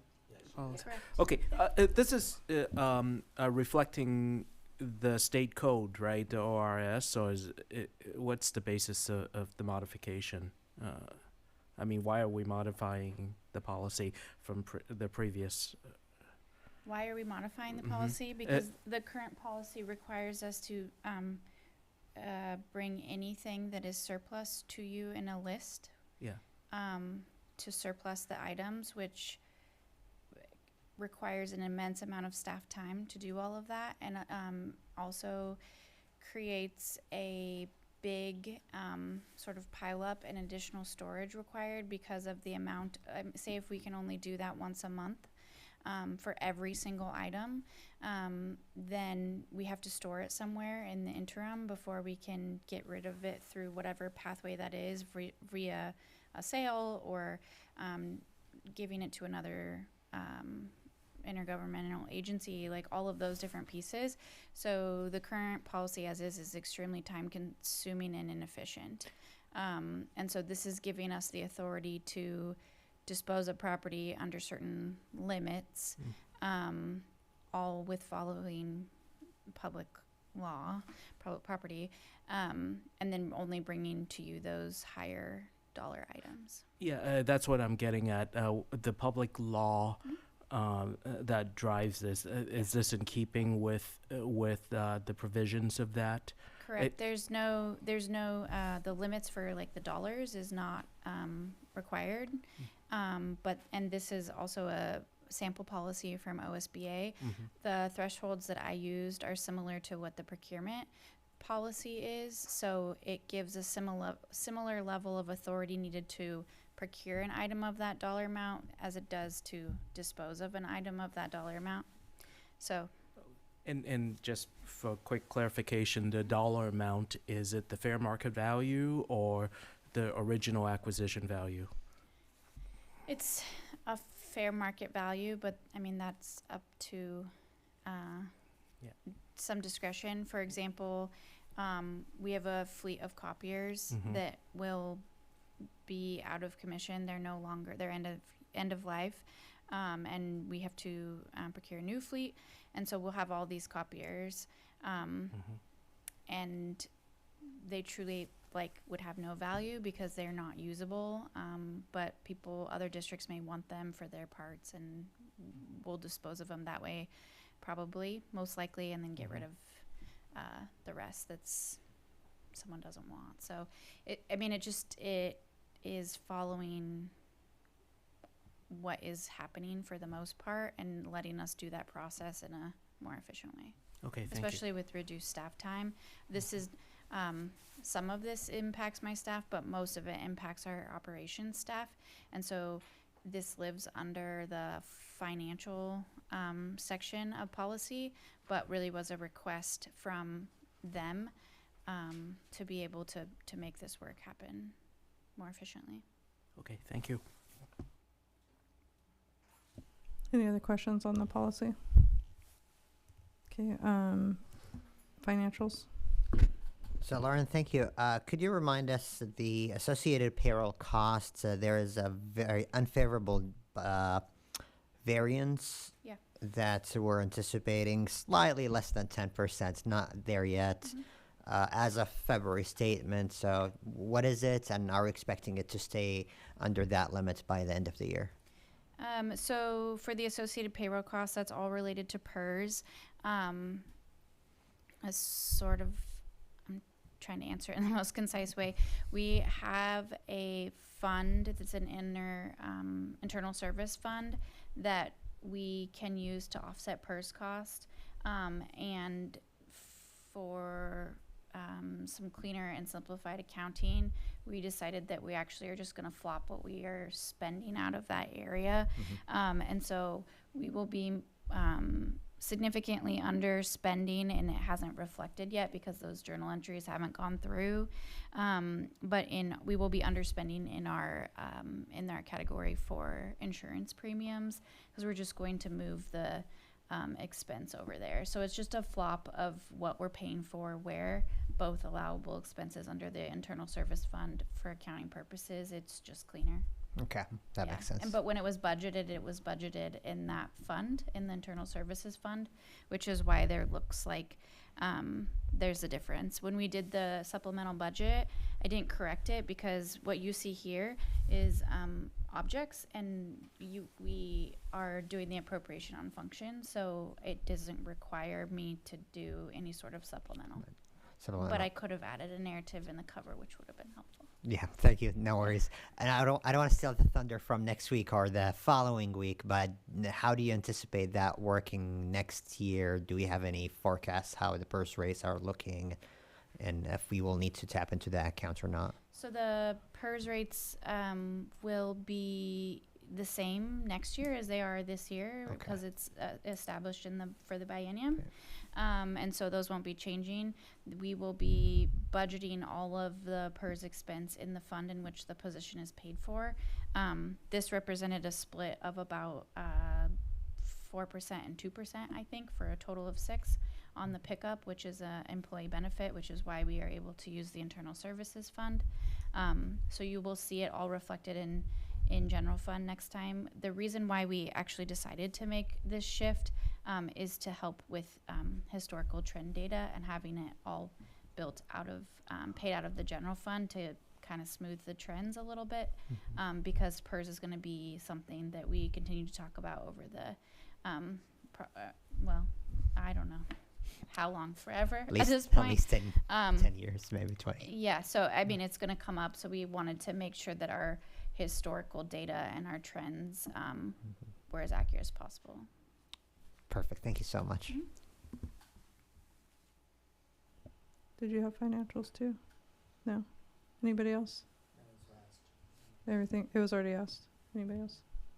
Thanks, Lauren.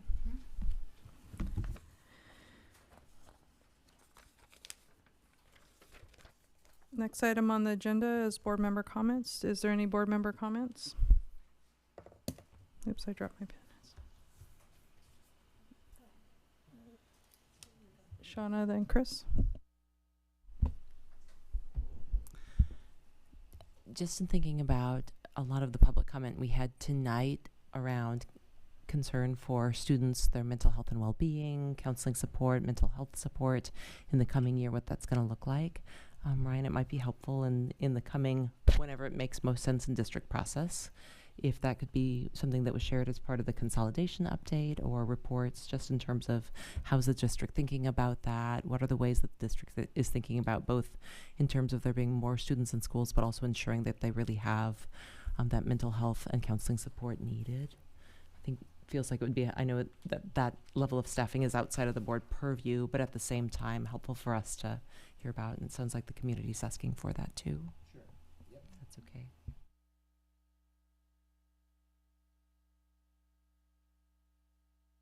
Mine's going to be a minute. And I apologize to everyone, but I have a few things to say. And I'm usually pretty quiet about things. But with all that's happened in the past few months with recall efforts and everything surrounding it, I've spent a lot of time reflecting. I was very quiet during that whole process.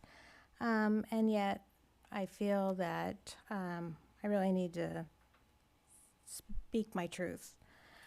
And what I want to center it around is really around the community. Because if you've listened to me for the past 3 years, or if you've known me as an educator, or in my role supporting students in crisis, you know that building and supporting community has always been the heart of my work. And for me, that meant helping children develop a strong sense of self, feeling confident in who they are as individuals, building classroom communities rooted in respect and in others' cultures and identities. And at a district level, it meant that bringing community together supported families that were experiencing loss, students facing mental health challenges, and those navigating homelessness or other hardships. And meant for me rolling up my sleeves and showing up in people's homes and working side by side with families to connect them with the resources they needed. I understand deeply that closing schools is painful. It's a significant loss for a school community. And at the same time, I also understand the responsibility we carry as school board members to ensure that all students across the district, including those impacted, continue to have access to opportunities that matter, like the ones I mentioned earlier, and that they have classes in art and counseling and mental health support. And these are the very programs that we consistently heard from our community to preserve. This whole process was really difficult, and what was most challenging to me personally has been the attacks on my integrity and the threats made towards me and my colleagues. My professional work supporting families was questioned by individuals who had not seen or could fully understand the countless hours I had spent beyond my workdays serving this community, sitting with families who had lost a child, staying with them in the weeks that followed, and helping them begin to navigate an unimaginable grief. And that is the work that defined me and still does.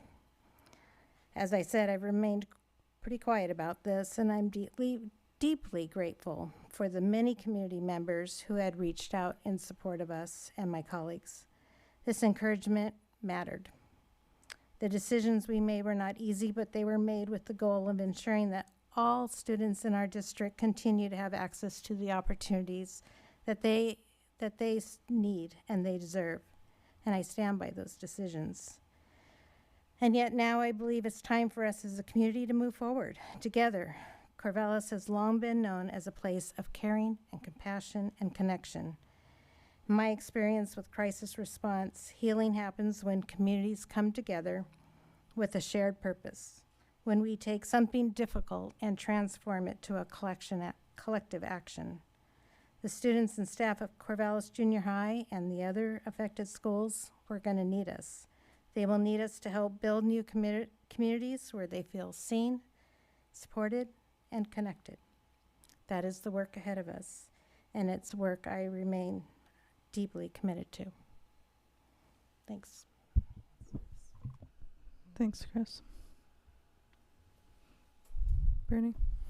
I guess it's almost anticlimactic, but I do want to bring up one thing that I've been hearing quite a bit, and also as during some of the bargaining sessions, is that we need to start talking as a board about AI policy, artificial intelligence, because it's now not just a student learning issue, but rather it's over everything from how staff do work, what resources are available, how students, how we can teach the students to use AI responsibly, and also keep up with the times. Because I think if we get behind this issue, it's going to drive us rather than what we can do at this point. So I would encourage us, to figure out a way to get it into our agenda and work with all the stakeholders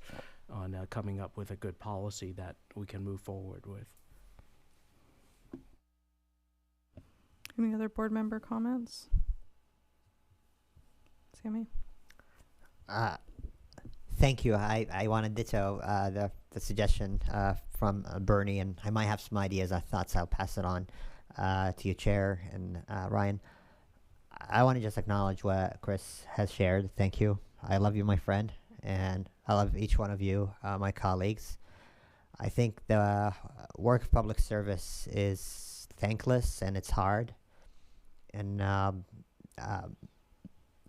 out of words to share how really significant it is. It's really the honor of my lifetime that we're stepping in for the kids, and we're taking time away from things that we love to do.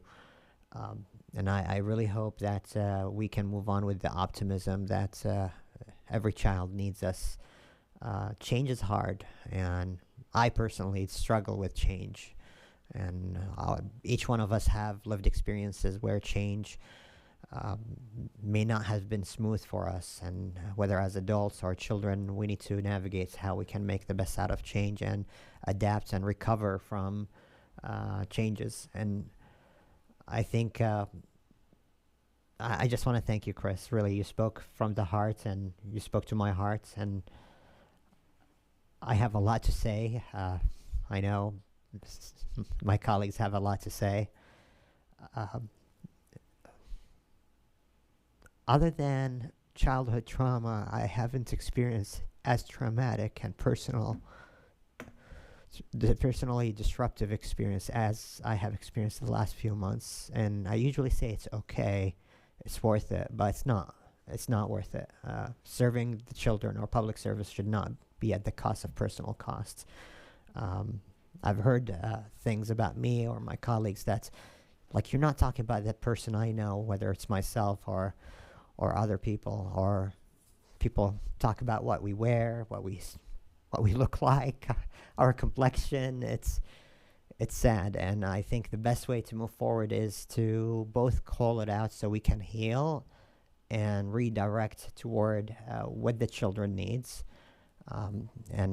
I think the best thing I feel I can do right now is to really process it in a way that's trauma-informed, sets an example for future board members who want to step into the seat, and also for the children and the leaders who want to serve the community. So I don't know what that answer looks like. I ask from every community member, those who agree or disagree with anything we do, that they hold us accountable, but to walk in our shoes and help us walk in their shoes as well. And that only happens when we break bread, assume the best out of each other, and give each other grace. I think that's really important. And Chris, I'm really grateful for what you shared. I don't know what avenue we can do to help us move forward with a better healing. But I'm very, very, very, very, very grateful that this is a community that overwhelmingly believes in public education, believe that children deserve education that honors their culture, their language, and the dual immersion experience that we have. And they support us. We have really good indication from the community that we're doing good work. We can do better, and we should do better. But we're doing really good work, whether above average with the state or better than last year or the year before. We are doing good work, and I want us to not lose that insight as well. Celebrate the good and build on it. Thank you, Chris, again. Judah? On that, I hear and I deeply respect my colleagues. You know, it has been excruciating, but throughout that process, I think that we need to approach with accountability and with healing for how there are mistakes that that we made in this process, I believe. And so to hold both things as true, that we need to be accountable to what we did, and also be saying that did happen, and moving forward, I don't see healing without accountability.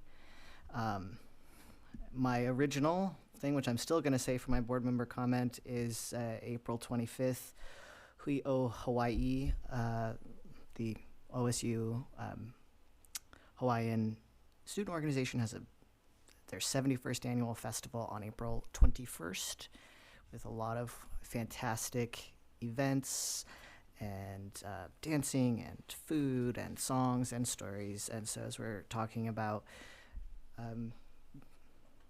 bringing attention to our Pacific Islander students, is also, you can go to this awesome festival, and it's just coming up.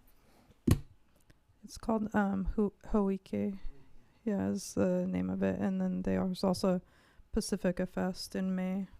There's 2 celebrations, yeah, that are both awesome. Thank you, Judah. Anybody else? Go ahead, Therese. Well, I think I just mostly want to affirm that we've been in a difficult period, and we still have some really difficult things we need to figure out. And so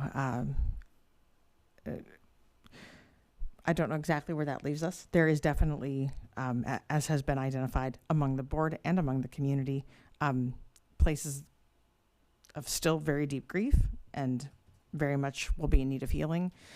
And we have a responsibility to our school, to our kids, to prepare as best as we can for a strong school year, to finish this year well and to prepare for a strong school year. And so I have been wrestling a lot with just trying to find the balance of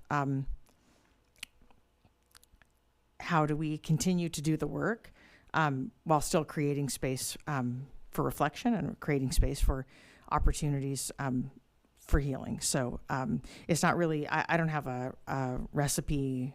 I'm sitting with this question of realizing that both of these things need to happen concurrently. I do want to share that as we are approaching budget season, it is always a difficult time because we have so very many things that would be fantastic to provide, wonderful to provide.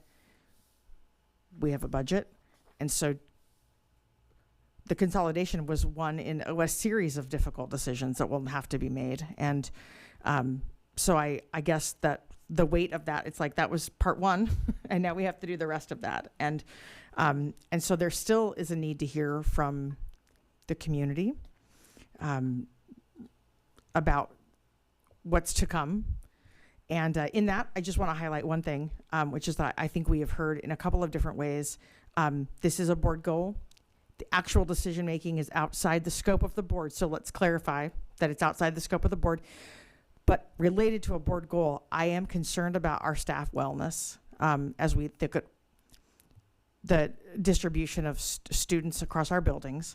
And I think that to the best of our ability, we just need to be really, really certain that we know why we have made the decisions as a district to allocate resources in the way that we have, knowing that we have heard pretty clearly that our staff are worried about supporting the mental health of students in their buildings. And I am worried about their ability to support their own mental health when they are carrying. I think Chris spoke very beautifully about what it is like to be an educator and to walk with families. And these folks are going to walk home, and it's not going to go away for them. And so every ounce extra that is stacked on that weight for them will ripple into their lives. So I just want to make sure when we start to have conversations and we start to hear and staffing take shape, that we are asking ourselves how we are centering wellness, and if we're certain that the decisions and the allocations that we're making are the best way to do that.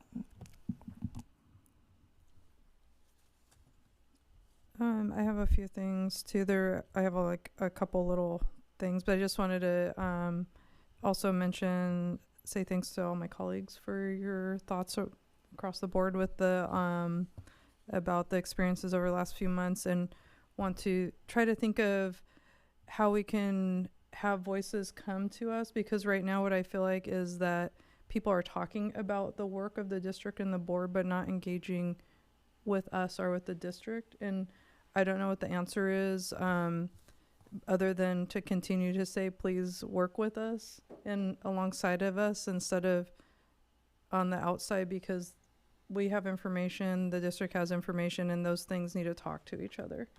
And so I want to extend that invitation again. I say it all the time, please work with us. We're here for you, and everybody that may have thoughts about whether or not we should be sitting in these seats right now, every one of those folk are still our constituents, and I still want to hear from them. And so I wanted to share that, and also just that being an elected official does not give permission for us to be threatened and harassed, and that's never part of the job description, and I advocate at this at the state level. I've talked about it publicly many times at the state level around safety of public officials. That's just not part of the job, and it should not be expected.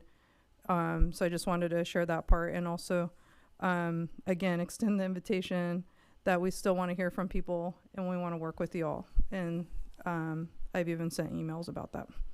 And I don't want to take up all the time doing a personal reflection on it. I have done that in my own way already. But I wanted to suggest too that we think about updating our webpage. I think I've mentioned this before, because what I did learn through the process of efforts for the recall is a lot of things were outside of the scope of what we do.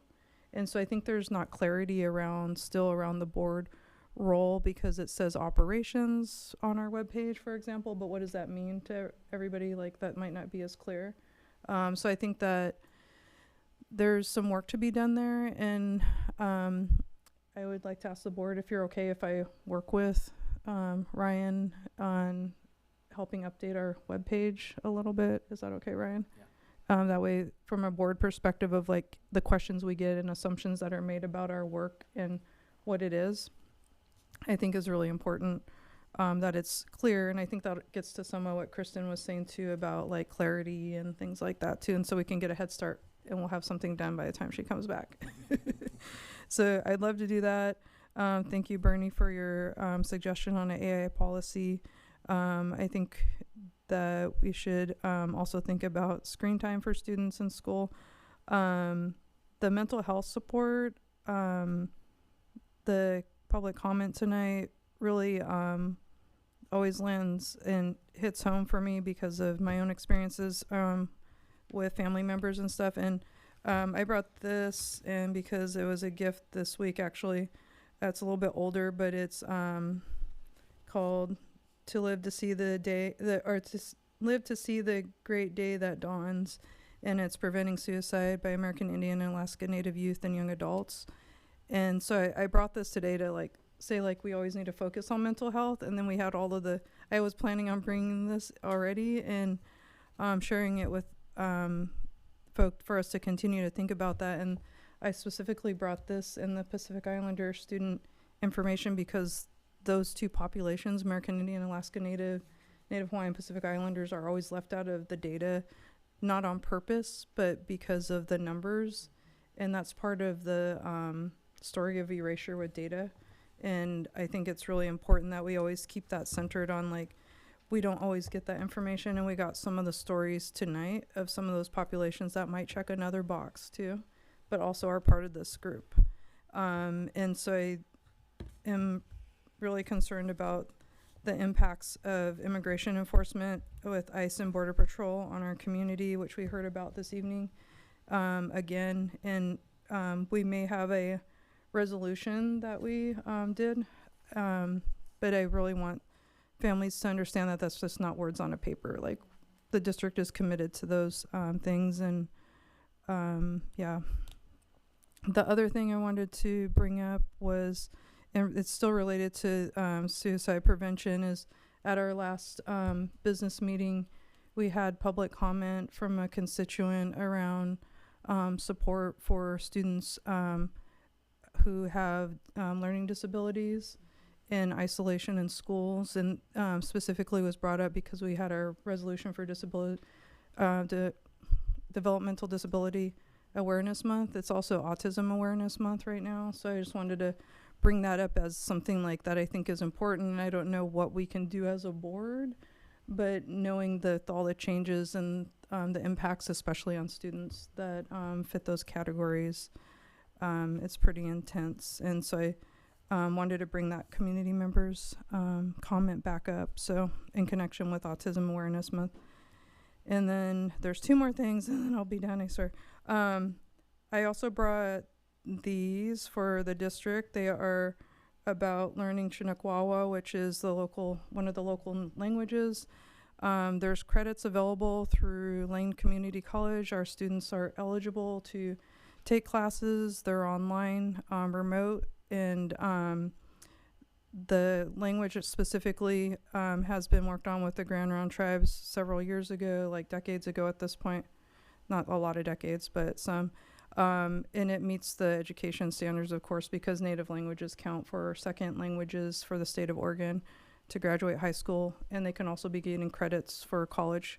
They count in Oregon colleges as well. So I'm going to leave these with you, Ryan, for you and Marcianne to learn more about. And then the last thing I wanted to mention was I found out at a meeting at work today that Kids Spirit canceled their contract with Oregon State University, and that is all the services for like non-school days that people are accessing at OSU, and it's also closing Beaver Beginnings, which is one of the daycares in town. And so I can't remember how many hundreds of kids that is without at Beaver Beginnings. Yeah, so I don't know if other folk that are affiliated have heard that news yet, but it's that's a pretty big deal for our community.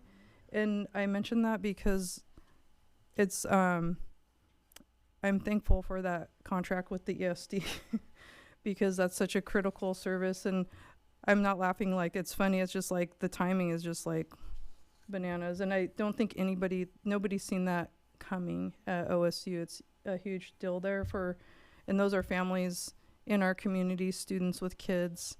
And I don't know what they're going to do because there's wait lists everywhere. So I just thought that I'd share that with the board as connected to one of our contracted buildings now for next year. And also that impacts people living in this town, which impacts future enrollment as well. And so I just wanted you got info on that? I was just going to clarify because you named Kids Spirit. So Beaver Beginnings is owned by KinderCare. Oh, KinderCare, sorry. So I just wanted, because I know Kids Spirit is the school-aged program that's run through. It's the same company though. Is it? I wasn't sure. So that's what I wanted to clarify, Kids if it Spirit was does both or if it was. Yeah, okay. so it's from how it was explained to me, maybe it's not Kids Spirit? I don't think KinderCare has Because KinderCare is a... Okay, KinderCare. I thought they did both, how it was explained to me earlier, but I might be wrong. So anyways, I don't know OSU's contracts. That's outside of our purview. But Beaver Beginnings is closing. That's the thing I wanted to share with you all is more important, which impacts people living in this town. So yay for housing that we talked about earlier. Sad that we're losing a huge daycare facility. So that's bad news. Okay, sorry to end on bad news, but thanks for your time. And thanks for everybody for hanging out with us who's still in the audience. Appreciate you all being here this evening. And everybody who did public comment as well this evening. And meeting is adjourned at 10:18 p.m.